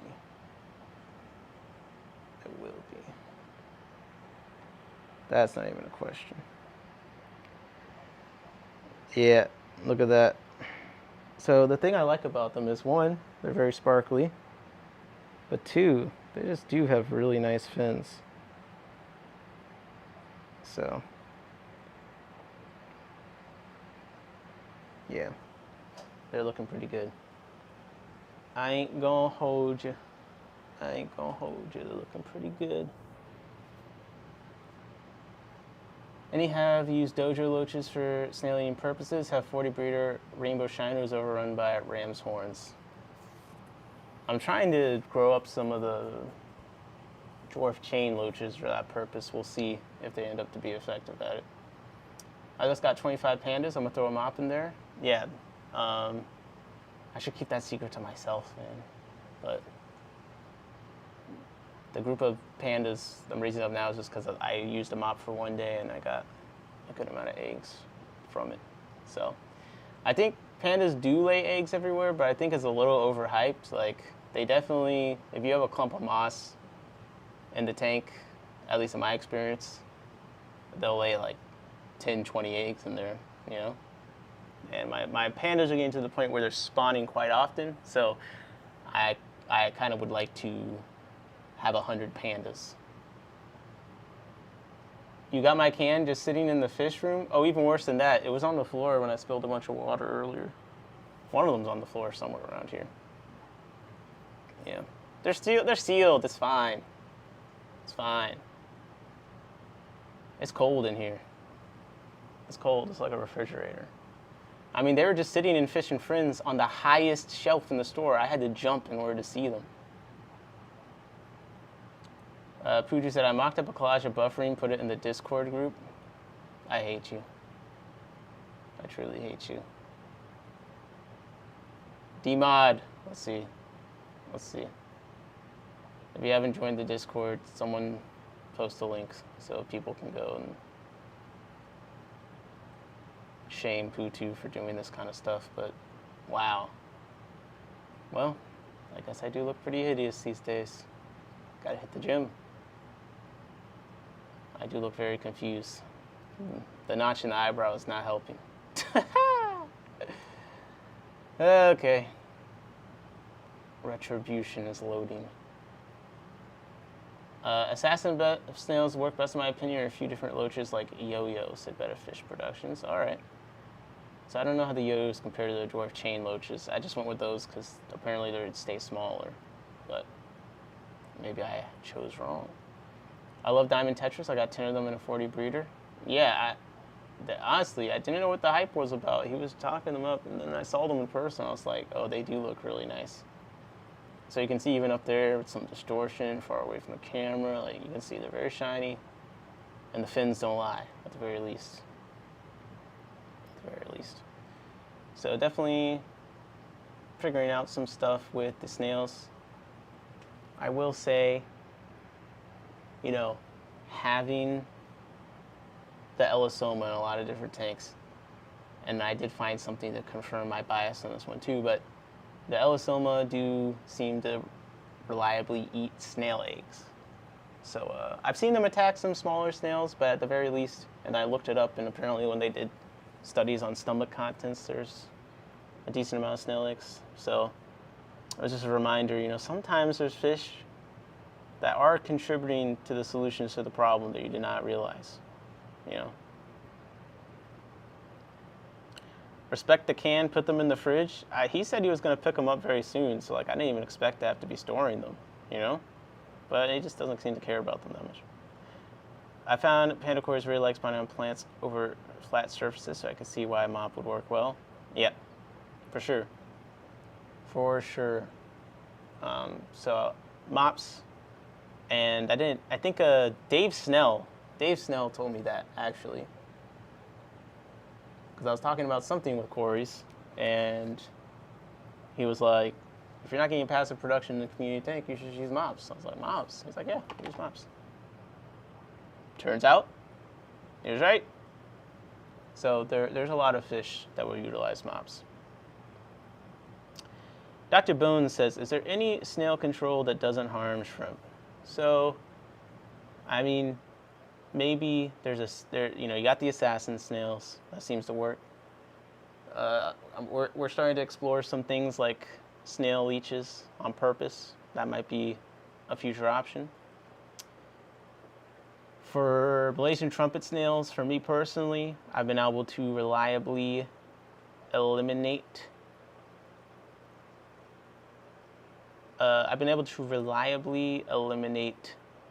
the Malaysian trumpet snails from tanks pretty much permanently with the no planaria.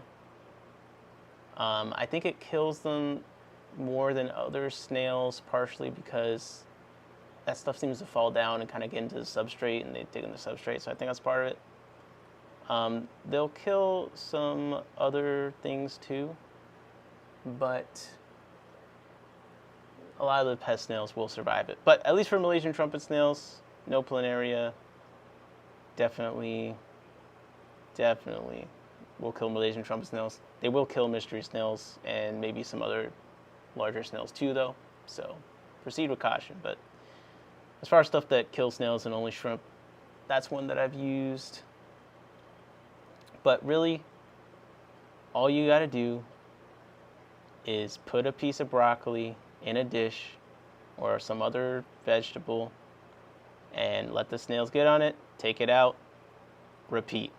And it sounds like a lot of work, but that's how all the snail traps mostly work. And it's effective. You'll get a lot of snails out at once. You do that for a couple days, your snail numbers are going to be decreasing quite a bit. So I have a 3D printed little snail trap that I was testing out. I put some broccoli on the inside of it. I'll put up the picture here. And this is after I'd already done a big collection. And you can tie a string to it, pull it up, take it out, feed the snails to something.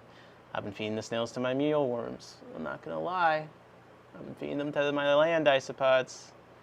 It's a little bit brutal, but yeah, that's honestly the best way, or at least the most consistent way. Works Fam 93 says, hey bud, what's up? What's up? And Dr. Bones said you should do fan tank reviews. It's a nice and easy way to get out content. That's not a bad idea. We've done that a little bit before. Anytime I'm on stream, you're welcome to throw something in the Discord for me to look at, and I'll bring it on stream. So I'll review people's tanks now if you want. I try to keep the streams a little bit loose. Works FM93, were you on Father Fish? No, I was not on Father Fish. I think the only place I've been where you might have seen me is I went on Mexicali Fishkeeper stream, and I went on Fish Tree stream a little while ago. And Aaron, what were you saying that was awesome about? Was that the spawning mops for quarries? You don't need any help with the Batman. Calm down. Barbara Jackson says, really? No planaria? I have a terrible MTS headache problem. I don't have mystery snails. Yes, no planaria. I have done it on 6 different tanks that had very heavy Malaysian trumpet snails, and they've been gone since. There's one of them. There's still a pile of dead snails. Well, they're empty shells. It's been very effective for me personally.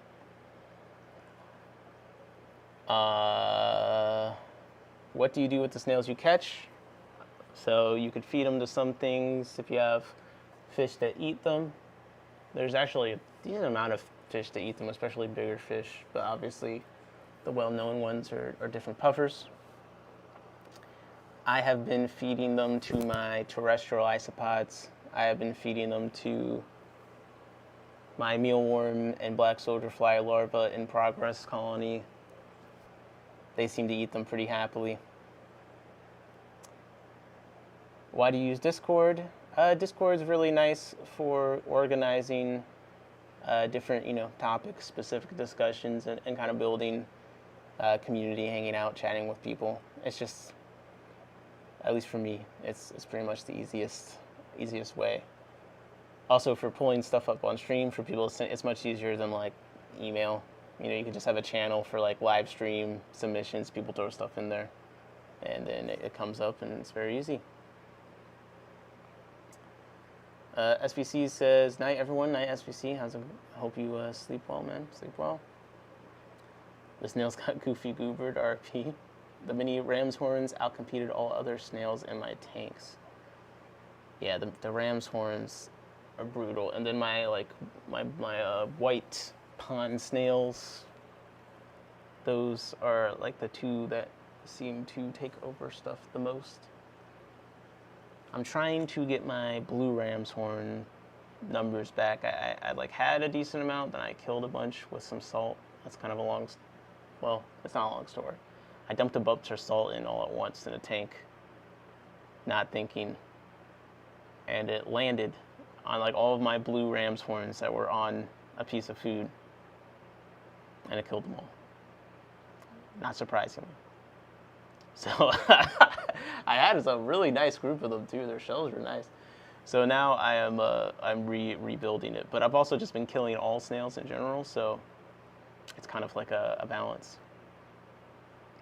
It's kind of a balance. Absolutely not. Putu Birds collage. You're disgusting. You disgust me. I can't believe you guys support cyberbullying. Like, I don't know. It just seems like, where's the moral police when you need them? Yeah. I need a hero. I'm calling out for a hero by the end of the night. Okay, we'll put it here for a second. Let's pick some Procatopus eggs real quick. I thought I was gonna get more done, but I'm having a good time chatting with everyone, so I'm letting myself be distracted. So let's pick some Procatopus eggs, chat a little bit more, and then I'll dip. I gotta finish packing orders for tomorrow and getting stuff ready to film things and get ready for some work stuff. Looks like I got some more editing work stuff coming up. That's gonna be keeping me busy. So trying to kind of clean up, get things ready so when I'm really locked in, working those long hours, the fish will not suffer. I think I'll try the no planaria. I don't have snail eating fish, hence the snail problem. Yeah. No planaria works for MTS at least pretty consistently in my experience. And then I think the manual, put a piece of vegetable or something in there for them and remove them is also very consistent. All right. I did pick Procatopus eggs kind of recently. There wasn't a ton of them. So get in your guesses now. How many Procatopus eggs do you think I'm gonna pick? I think I picked like 10 last time before I accidentally knocked over the container. And I haven't been getting a ton the last few times I picked Procatopus eggs. So put in your guesses now. It's not bullying when you like it, Nick. I don't like getting bullied. What are you talking about? What are you talking about? I don't mind ramshorns or pond snails. They're easy to control food reduction, but MTS breed. Yeah, you know what? I am conflicted on like because I feel like the thing that I heard or have heard is always like, oh, you're overfeeding. But like, there's some tanks where like I don't really feel like I'm overfeeding, and I still feel like I got a lot more snails than I would like. So I don't know. It doesn't seem like there's a shortage of things for them to eat. All right, picking Procatopus eggs. Here we go. Get your guesses in. I got one already. And while I do this, I'll answer the chat, and then let me wrap the I'll do the short version of why I'm not seeing my isopods.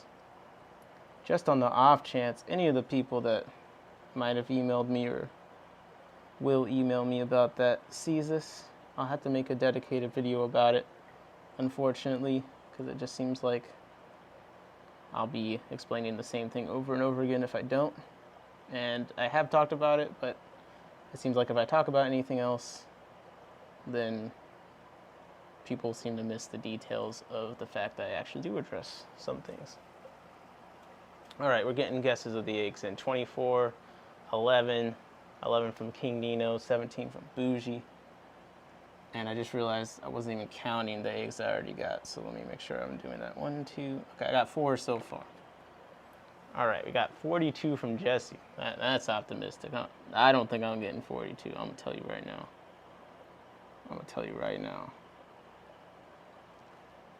Okay. But yeah, long story short, you get aquatic isopods, you put them in your tank, you don't see them. All right, here's the information I need. I need a photo of the tank. I need to know how long it's been, and then what else has been in the tank. That'll probably give me the info I need to make a determination. The other thing I need to know is, have you seen dead bodies of the isopods? Because if you've not seen dead bodies of the isopods, then I would say there probably wasn't a mass die-off event. They're probably still in there. Unless, of course, they're getting chowed down on by something in your tank. But in general, with isopods and shrimp, whenever there's some dying here and there, for some reason, the bodies definitely do always pop up. So I would not assume they all just died unless you actually have seen them be dead. Then I would look at your setup. I'd look at the fish. Where'd you buy those tanks, boy? A lot of them, Facebook Marketplace kind of a thing. You can get some at club auctions for decent amounts, and then, at least the 5 gallons and 10 gallons and lower, half off, it's like $10 for a tank, depending. So every now and then I've had to do that option. But anyways, the reason for not seeing the isopods more often than not is, I would say, the 2 top reasons is, 1, the population is just not large enough to where you're seeing them consistently. They're good at moving kind of covertly. And depending on your setup, like a lot of times people message me, like, I have them in a planted tank, I don't see them. I'm like, well, you have them in a planted tank. Yeah, of course you don't see them. They're pretty good at hiding. 1, 2, 3, 4, 5, 6, 7, 7. And then the other reason is some tank mate or something is encouraging them to just play it safe and be less seen. And even if that fish isn't actively eating them, definitely I've seen isopods hide a lot more. And then when you take that fish out, you'll see them more often. So I had a tank, I had the elisoma in there. I got all sorts of different fish that have gone in and out of that tank. And recently I took everything out except for the elisoma and a pair of nanochromis. And this is a 28-gallon lowboy. And within 24 hours, I saw the first isopod I had seen since I set up the tank like a year ago. And, the isopods, they just know when a lot of fish are around. And the more fish you have around, the more likely they are to not be as in the open. And some small fish like Chile rasboras, they're not going to be able to eat older isopods, but they're pretty active predators, and they could be eating baby isopods, making your population grow lower. But I do think most of it is just a patience thing. I mean, it can take a little bit of time, 3 months or so before a population really goes crazy. But I'd say that's usually the two most common reasons. Like one, well, it's a small little creature in a planted tank. Of course, you don't see it, kind of a thing. And two, they can be cryptic, depending on how your setup is. But they're probably not dead. Like, that's probably the least likely scenario. If you haven't seen bodies, it's very unlikely they're all dead. 1, 2, 3, 4, 5, 6. 1, 2, 3, 4, 5, 6, 7, 8, 9. Okay, I'm at 9 eggs. Let's see. Tuning doing the prices right. $275 for 20 rice eggs from Japan. I'm tempted. Oh man, that does sound tempting. Lasan asked, do you have madakas? And Puju said, yes, I'm working on 2 rice fish strains at the moment. Yes. Puju does have some nice madakas. I did buy some madakas from her. So I have a few. Hey, I have some rice fish too. Let me be part of the madaka supremacy. Come on. But yeah. Johnny says, should be clear about water parameters, soft or hard. Don't it make a difference for isopods? So this is something that I've been working on for a while, and who knows when it will see the light of day. But I mean, there are species difference with the isopods as far as water parameters go.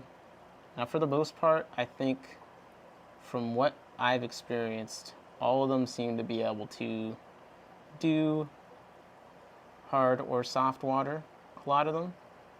And it makes sense because if you think about it, if you're in a stream, say it's some spring water fed stream or something, you might have a bunch of minerals and stuff from that. But then at the same time, if it's a heavily forested area or something, you could have a lot of leaves falling in. You could have a lot of rotting leaves. You could have pH drops. Water parameters in the wild don't necessarily stay the same. Just like it can get hotter and colder outside, pH rises and drops. If it rains, that could affect a lot of parameters. So I think many of the isopods, because of the fact they can show up in so many different types of water, and I think because of the fact a lot of these waterways do have fluctuating parameters to some degree, unless it's like some kind of limestone situation, I don't necessarily overthink the hard and soft water thing for them. At least the ones I have, I know for a fact, can do well in either. I have decent sized fish I haven't seen in weeks. They're probably talking about, I put 10 in my 55 gallon, can't see them. Yeah. Of course, no worries, just kidding.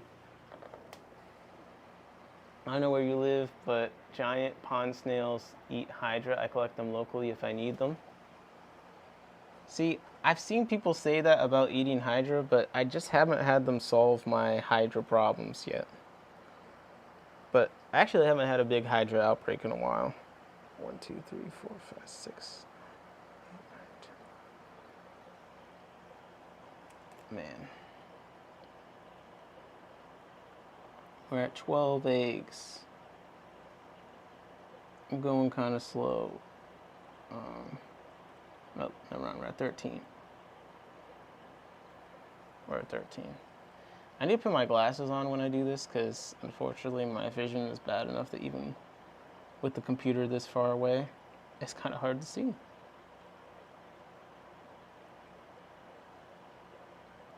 But I do need to make some mops. I might have to end up doing that tonight off stream. Just because you guys are just, you're too distracted right now. I just feel like chatting. You know? But let me know if I covered all the stuff with that brief isopod topic. I won't belabor it too much. I know I think most people here are part of the isopod agenda, but you can only talk about them so much for, you know, the normies. Now, oh, is that one? I was about to call it. I was like, I don't feel like scrounging for eggs forever. I just want to get all the obvious ones. But I think I might just found 2 in one spot. Then I'm going to have to go see the guesses and see who got it. Because I think we're in the range of what some people guess. If I get these 2 eggs, 1 egg is bad. Never mind. So it's 1 egg. So we're at 14. 14 eggs then.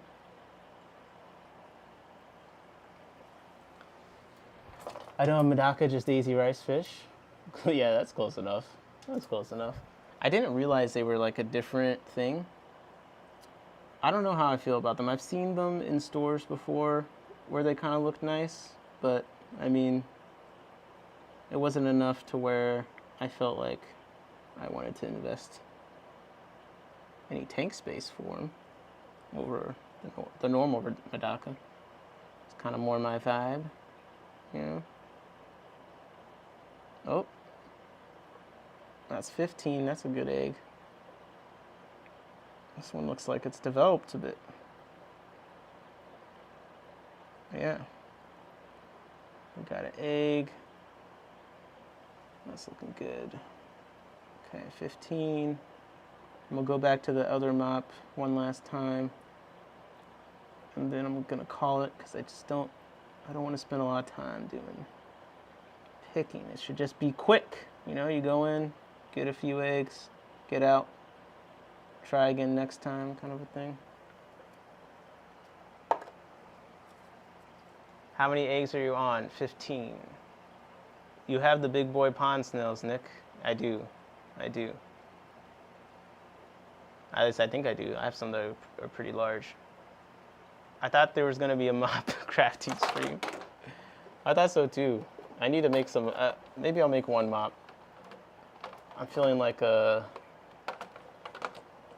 lost the plot a little bit here. But I mostly just made an excuse to stream because even though I was like, I'm not going to stream until I get some videos done,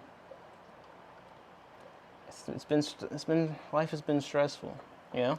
I want to do something that I enjoy, something that is relaxing, which is just the normal fish stuff on my own as well, but, you know, I missed you guys. What can I say? What can I say? Just can't stay away. You're just gonna have to deal with me a little bit longer, bro.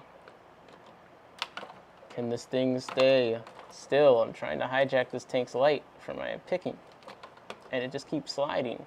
The cord keeps pushing it. All right, here we go. I hate cords, man. I hate cords. Oh, man. Is that egg? It might be a light day. This is not like the 40 egg stream, let me tell you. Or whatever the record was. There was quite a lot. Those are the ones that are starting to hatch. All right, I'm calling it. 15 eggs.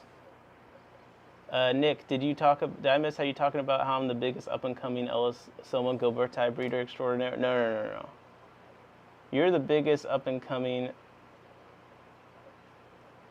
hobbyist breeder in general. Come on. Don't restrict yourself. It makes sense not to put isopods with fishes that can murder them. Yeah. That does make sense. It does. Ooh. I'm hoping that these guys spawn soon. They've been acting kind of funny all day. And it looks like... Oh, I was seeing the replay on the stream. I thought it was happening in real time. They were doing a little presenting. Johnny said, fish is best for hydra. I learned from aquarium co-op sparkling gouramis. That's the reason I had them. Yeah, same here. Haven't seen them solve my hydra problem yet, but more testing needs to be done. I haven't seen hydra in a minute, actually. So I do think a lot of fishes probably put some dents in the numbers. But I've been feeding less baby brine too, and that's usually when they pop up for me at least. And now that I'm on the decapsulated egg gang, I'm getting them even less. Decapsulated brine shrimp eggs are the absolute goat, bro. I'm sorry. They're the best. Aaron is wrong about his entire life. I love decapsulating brine shrimp eggs. I hate hatching them. Make it make sense. Make it make sense. I don't know. Focus, Danielson, focus. Okay, guys, I called the egg thing. We got 15 Procatopus eggs. Let's see if anyone got it. Barbara guessed 24. Poochie guessed 11. King Nino was close with 13. Bougie Bish, 17. Jesse with the 42. And Toonie Lean with the 23. Now for doing the rules of who's the closest. Gotta give it to King Nino, a boy King Nino. By the way, how those fish doing, man? I know you had the gardener eye. I forget if you got the rest of them or not. But yes, King Nino, you got the closest. 15 eggs. I'll show the eggs in a moment. Then I'll dump them in their final destination to get hatched out. And I'm excited for us to kind of go on this journey, Procatopus Army journey. I have someone to hold me accountable. A couple someones to hold me accountable. I mean, geez, just seeing how fucking huge I look on stream is holding me accountable. I'm about to do some jumping jacks after this or something. All right. So, we're setting it up. Let's adjust the lighting some. Let's get a little black background so we can actually see the eggs potentially would probably be good. Yeah, that's gonna help. That's gonna help. And here we go with the classic swirl trick about to be engaged. Let's get the eggs to the middle and see if we can see them. All right. They're collecting a bit. Let me actually focus the camera. All right. You see a cat hair in there. Thanks, Ada. Not all of them made it to the center, but a good collection. And we got some good eggs in here. I think they're all, maybe there's one that looks a little suspect, but they're all looking pretty good. And I'm about to dump these in. All right. Back to the shrimp for a second. Back to the shrimp. I know, not the shrimp, not the shrimp. I'm sorry. I'm gonna dump these eggs in. Ayo, decapped eggs for the win. Johnny Best said 12. Okay. Here we go. I'm putting the eggs in while the shrimp supervise over there. Because I still have to write my letters for these packages going out, because I still do try and write letters for all the packages. Just a short little, thank you. So I guess letter is probably a generous term there. Just a little thank you. Bam. That's 15 more eggs for the army. Good fire popping up from the gardener, and rainbows just started breeding 2 days ago. Hey, let's go. Let's go. Yo, the stream sponsored. All right. I need to wrap this up, but there's one thing we haven't done yet, and we haven't done it in a while. And it's kind of I'm itching for it. You know what I'm itching for?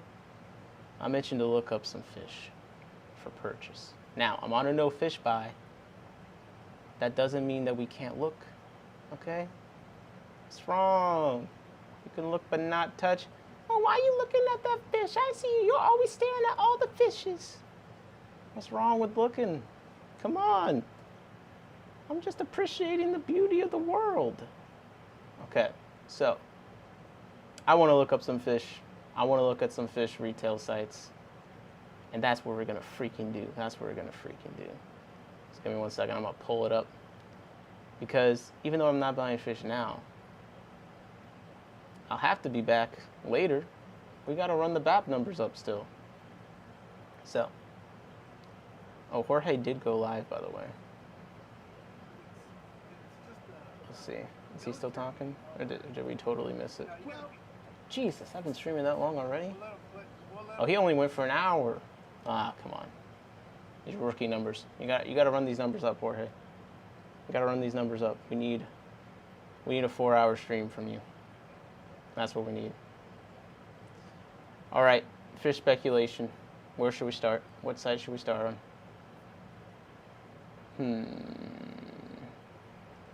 I'm going Aquabid. Let's see what's been popping up on Aquabid. I just want to know, are there any good killifish right now? Or any good advertisements?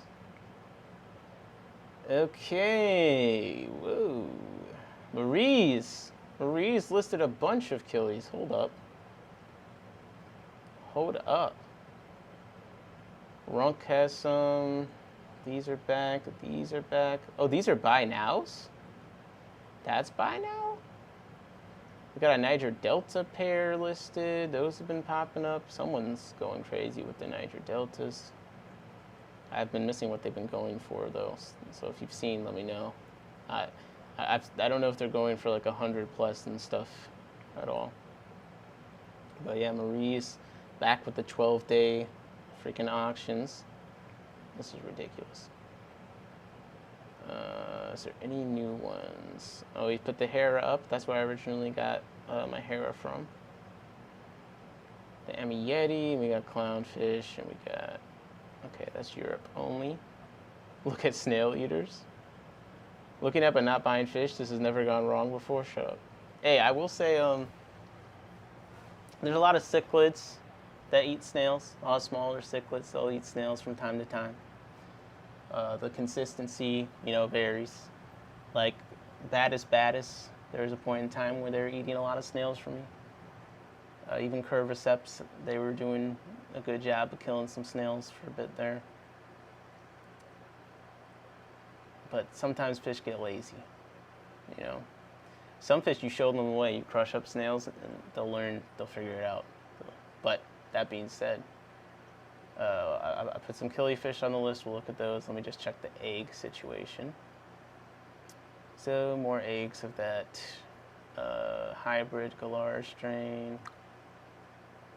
I'm not too into that. Some Northos, Aphanius, Farsicus. Sure, why not? All right, let's take a look at these killies. Oh, no photo. It's loading. There we go. Yeah, Fundula Panchex Nidianus. Actually, that's a different photo than when I last saw these listed. It is a nice blue color. I've been tempted. It is buy now. It's a pair for $30. Guys, this is a buy. This is a buy. I'm not going to do it, but also he has other killies, so if you bought this, he'd ship you other killifish too. So you won't have to pay pricing on one, but this is a cool killifish. I'm staying away from Fundula Panchex right now. I don't know how big this one gets or how meat it is, but it looks freaking dope. This is a much better picture than they had listed before. That's a nice fish. That would be a buy for me if I had the space and if I wasn't on a no buy. Okay. Aphiosimian Citronopinus, buy it now price. The last one was 30. This one's 28. A young pair. Cool fish, blue body, yellow dorsal and anal, a little yellow on the caudal and on the head. Pretty dope. It's got a location, GJ or distinction GJS. 00/03.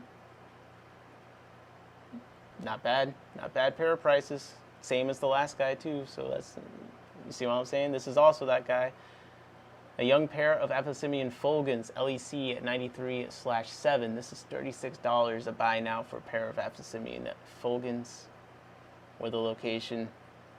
That's a solid buy to me. Pretty cool little killifish. Not a bad price at all. Okay, this is an auction, so no buy now. Right now it's at 30, but we got the Fundapanchex Niger Delta pair. One of the more popular locations. Hasn't been listed regularly in a little bit, so definitely a decent buy. It's got good colors. They're supposed to get really nice tri-end tails. I'm actually not too into the Marcardi longfins, and this is just a single male, so I'm out. Okay, Fundapanchex Amietti. I had bad luck with this fish. I did breed some of them, but they were just a little bit mean for me, but very pretty. Extremely pretty fish. I'll try again one day. You can tell a fish looks good if on Aquabid it's already got bids 12 days out. People are already bidding on it. I got to go. Happy browsy fishing. Thanks. Have a good night, Barbara. Abyssinian Aurum. Is this the one? Oh, no. I don't know about that one. The Euphanius. Is there a photo?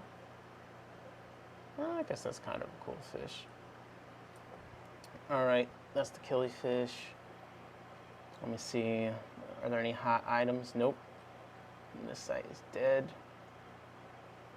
I'll just look at South American and then we'll probably dip. But I'm not. Oh, a zebra pike. What is that? I'm intrigued. Damn. A legendary pike in the hobby. The zebrina is one of the most attractive species of pike in fairly mild manner as far as this predatory genus goes. The fish in the ad is about 7 to 8 inches in size, eating frozen in pellets. That does look like a scary fish, but it does look cool. Buy it now for $325. Let's go. Let's go. All right, I'm going to the Wet Spots new fish list. We're doing this efficiently, okay? Doing this efficiently. New listings every Friday. It must have just gone up. Okay, we got some rusty cichlids, and we got a Bifrenatus. That's interesting. Judichromis, Neolamprogris. Okay, we got a lot of rift lakes. Got a butterfly cichlid. Okay, black belt cichlid. Okay, the checkerboards, Dicrossus filamentus. Pretty cool fish. Dwarf flag cichlid. The Laticara curviceps. It's pretty nice. Oh, in case you didn't notice, it's been on sale for a minute, but the Vulcan Quarry is no longer $19.99. It's now $179.99. So if you couldn't afford it before, I'm sure you could now. Marble Hoplo, Megalichus thoracata. Looks like a cool little catfish. I've been curious about this tetra for a while, actually. The Adonis tetra. And let me see some other photos of it. They just got like kind of interesting red spots on them. As you can see. This is a cool African tetra to me. It kind of has that like hummingbird tetra appeal to it, but a few spots. A little bit of color on there. Okay, we got chocolate, we got Congos, red stripes, slender tetra, okay, Columbia, Iguanodexis adujai. Let's look this up. I like the slender look to it. And it's got like the nice red line. Could be a cool planet tank fish. Okay, little information is available, okay. Inhabit smaller tributaries containing pristine black water. Sure. Is there any mining nearby? It's a preference for flowing water possibly because of its shape. How big do they get? I need someone to tell me in simple terms. In simple terms, let's see what the Glassers photos look like for these. Okay, looking a little paler But the red line is definitely distinct, standing out. I like it goes over the eye too. They say it's extremely attractive, somewhat sensitive fish, which attract attention by their unusual body shape and swimming style. Ooh, swimming style. Do we have something of them swimming, perhaps, to highlight this swimming style? Okay, as the ad plays out, and we skip, and okay, let's see the swimming style. Well, this video is from 9 years ago, and it's really showing right now. They do kind of move around interestingly. It's just hard to tell because the video is so choppy. But they do look like a cool fish in there. Let's see, this one's from a year ago. Alright. Interesting. I'm intrigued. I don't like longfin fish. They're ugly and raggedy. That is the challenge with them. Steve said I saw Vulcans for $129 the other day. Wow. Buy now. Fire sale. Nothing else really catching my... Oh! These are out of stock now. Where are the other ones? They had another one of these. These, they almost look like a pike, but this is an anabantoid. I think it's a gourami. I wanted to buy them so bad, but I'm on the no fish buy. I wanted to buy them. Luciophallus pulcher. Bro, it's so cool. They breathe air. Help me finish my anabantoid class. And they look amazing. Coolest gourami ever. If that's what they are. That's what they remind me of, since they got the labyrinth. And they got this long fin there. Kind of reminds me of that. Alright. Let's see if Dan's Fish brought anything interesting in recently. Go in. Good. Most recent. We got the $40 Corridor Cystatus coming in. We got one dwarf red-tail eel. We got, geez, yeah. No, it's looking drastic. All right, where else should I try? I haven't looked at Moonlight Aquatics in a while. Let's see, hadn't updated with anything new in a bit last time I went, but it's always worth a try. Morse code tetras is kind of cool. Okay, we got some Ulysses Medaka. Those are kind of cool. They're not $3 billion. I like that. They look sparkly. Lame.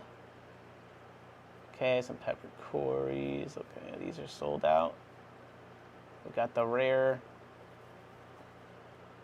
or is it the rare rice fish. What do these look like? Rice fish from Sulawesi. Interesting. Well, some things are rare for a reason. Some of these pictures, they look kind of cool, and then other pictures, they look kind of underwhelming. But it's one of those things I feel like when you see them in person, they end up looking cool. A Vulcan Cory named Spock. That would make a lot of sense. Moonlight's got some interesting pleco here. Hyphen Green Phantom. Interesting. L200A. Apparently sold out of UNS Contrasand. Didn't realize there was demand. Blue Diamond Medaka. Black. Okay, he's getting into some more Medakas. Gold Lame. We got the Black Miyuki. Okay. Moonlight bringing in the Medakas. Oh, the Gastromizon Red Devil Hillstream Loach, extremely rare, $150, has a review. Let's see, Windy. Gorgeous Hillstream Loach, Moonlight Aquatics sent me beautiful fish. This loach being no exception. The fish arrived happy and healthy and immediately started exploring their new tank. I've already placed another order for another one of these beautiful loaches in addition to other loaches and snails. Windy's got the bag. Holy. That's a $200 order and one fish after shipping. That's goals. Okay. Weekly sales on Imperial Tropicals. Buy one, get one yellow shrimp. 3-pack, $15. So you can get 6 for $15. It's not too bad. Good lame coverage on Moonlight Madakas. We got the Poo2 endorsement on the Madakas. That's a good sign. Okay, I'm not feeling any of these. Let's look at the new arrivals. 3-ray bushy nose. Interesting name. Flame Von Rio Tetras. These look kind of scary, I'm not gonna lie. They look like they've been savaged. Congo Lamprogus. The Congo Lamprogus is a uncommon dwarf cichlid found in the fast-flowing the Congo River. Interesting. Similar to buffalo cichlids, but smaller, tend to have more gray or tan coloration. Oh, and they get the little hump. It's cool. Not necessarily for me. It's cool. Moonlight has such nice photos. Yeah, definitely not bad. Oh, we got some Gymnogeophagus terra purpura. Maybe I want to get more of these. I might have to keep that in mind. Ooh, what is this? Lepidiolamprogus hicoi? Shell-dwelling cichlids from Tanganyika. They get along with all these, so they can be aggressive. These are sold in packs of 5 or more due to their social nature. So you get 5 for $12. If true, that's not bad. They have a little bit of color to them. I'm not mad at that. The green Metaspora, we got the Malawi Barracuda, Madagascar rainbow fish. Those are on my list. I want to breed those. I think they're cares. Actually, got super reds, got bristlenose, black neon tetras, mystery snow combo pack, butterfly pleco. What is that?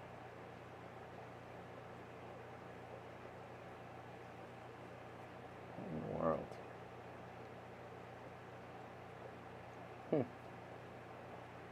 I don't remember. I'm not familiar.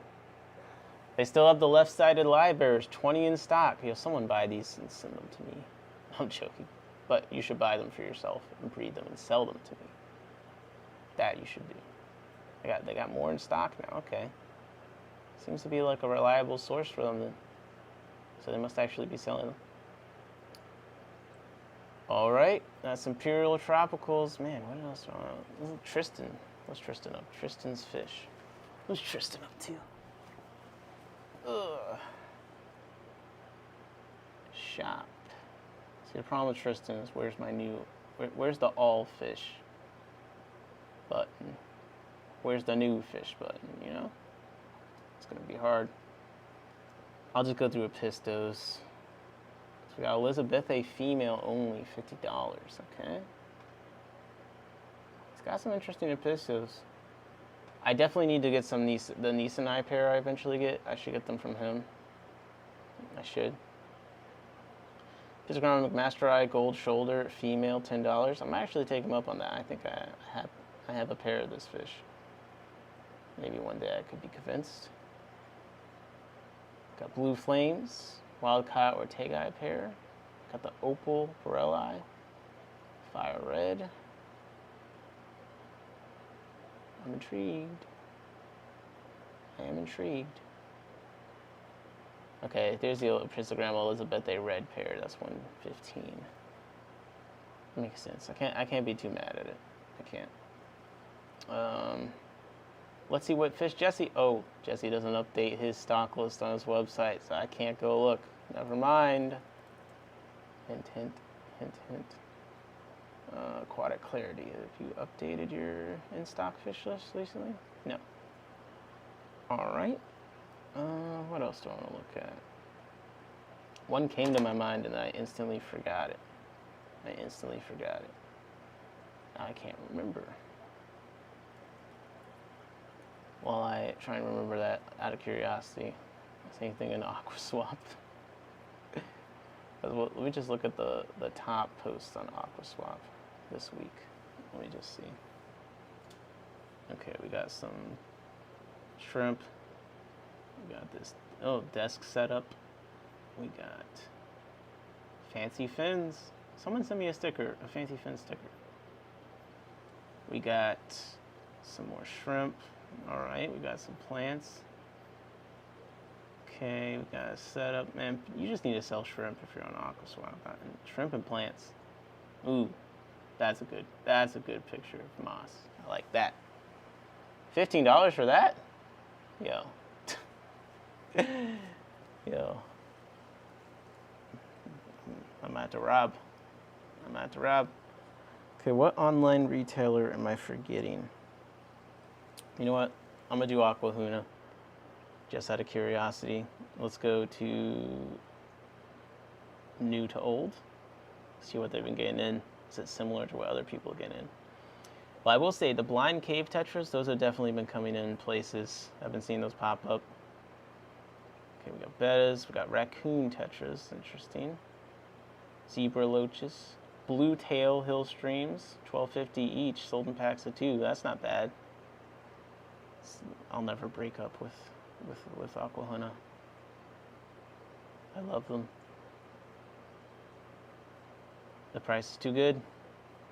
All the fish still doing well from that last thing, by the way. Can't say the same for Aqua Imports. I lost one more half beak and one more of the tetras, and I think the water quality degraded from them dying.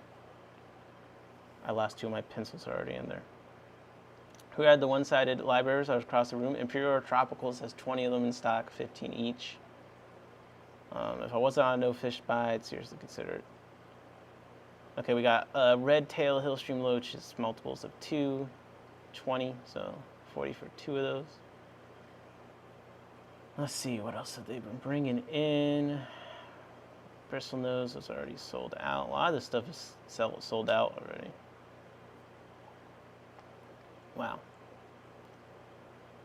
So if we go by popular, what's popular? Best selling. What's best selling on here? CPDs, Panda Cories, Neon Tetras, Fortail Rainbows, Julie Cories. This is interesting to look. Let me do a category thing. I just want to see the South African cichlids.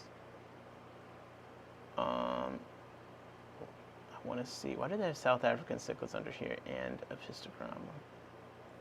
Seems a little redundant.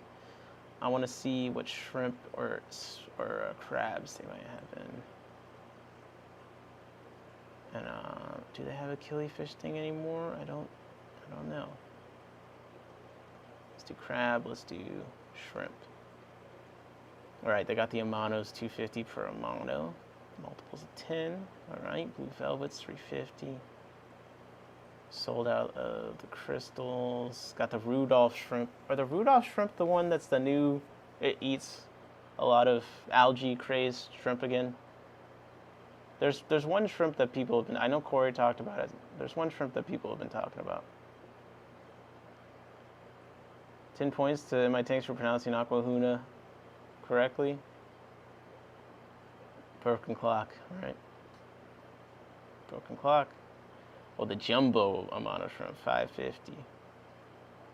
Snowballs, and what else? Everything else sold out. Okay, South and Central American. I guess the Central American distinguishes it. Got some rams and stuff. Okay, a lot sold out there. Well, we got some rams. Pistogramma. None of them are in stock, goddamn.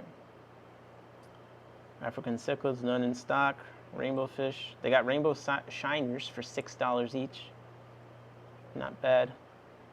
Bosmani, we got the featherfin rainbows, $5 each, not bad. And the Gertrude and the forktails. Rice fish, they got a bunch of Pearl Galaxy Medacas. Okay. Black Midnight. Okay. Daisies, assorted. And orange. Okay.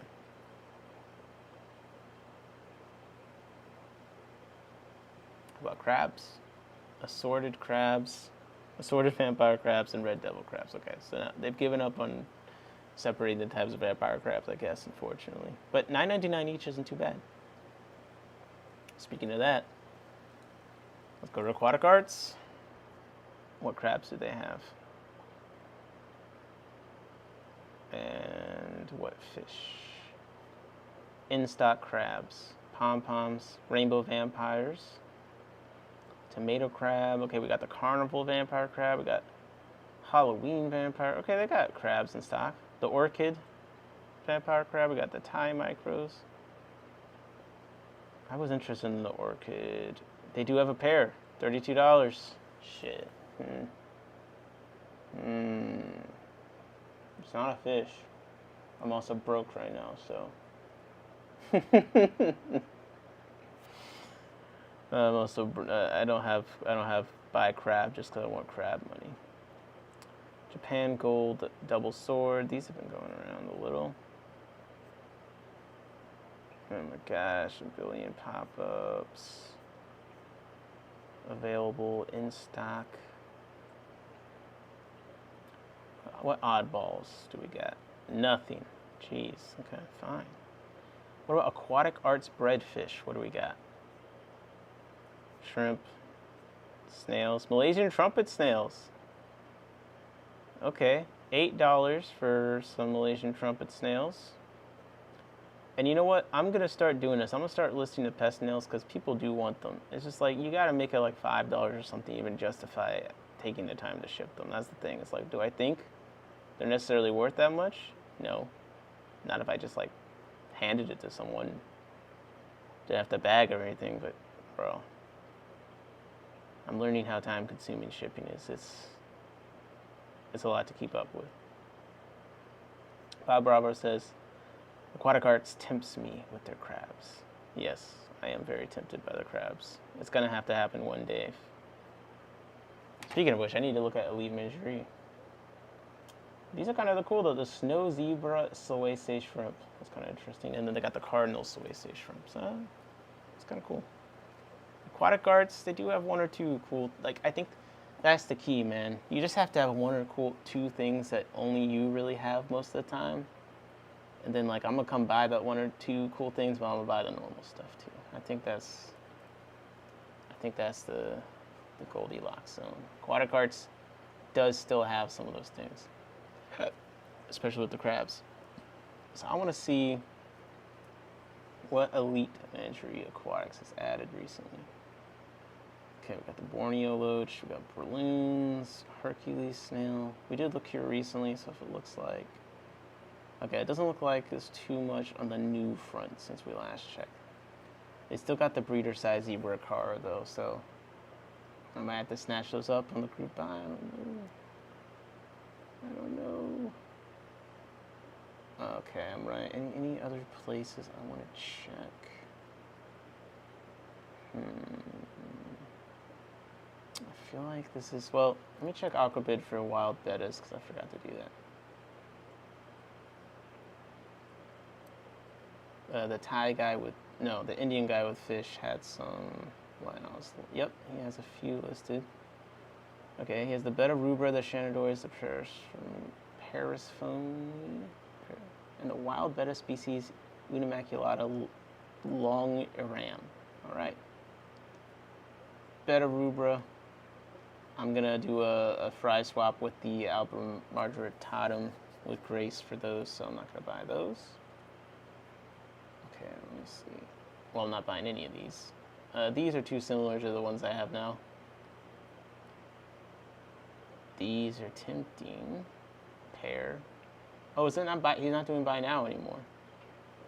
Oh, he has buy now on the $90 one.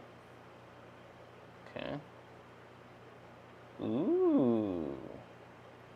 Ooh. These look cool. And the female, is that the female with all the orange? What? I describe better from the Unimaculata complex. I feed them everything from pellets to flakes. Mouth brooding better with male holding eggs for 4 days after spawning. That's pretty cool. And I like how in this video you can see more bettas to the tank. Let's go to his channel. Does he actually post more? Okay, he's posted stuff for other listings. Yeah, I watch this guy's Aquabid like a hawk for sure. For sure. Just every now and then, some cool bettas come up. API betta with male with eggs. This one's on my list too, but I have too many. I don't want to get to all the red bettas in the world, but the API betta is cool.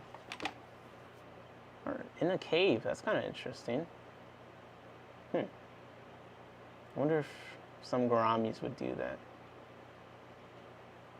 All right, we've done our fish gazing. We did not make mops. We did answer some questions. We did pick eggs. I did talk about my failures. I need to get to rest. I need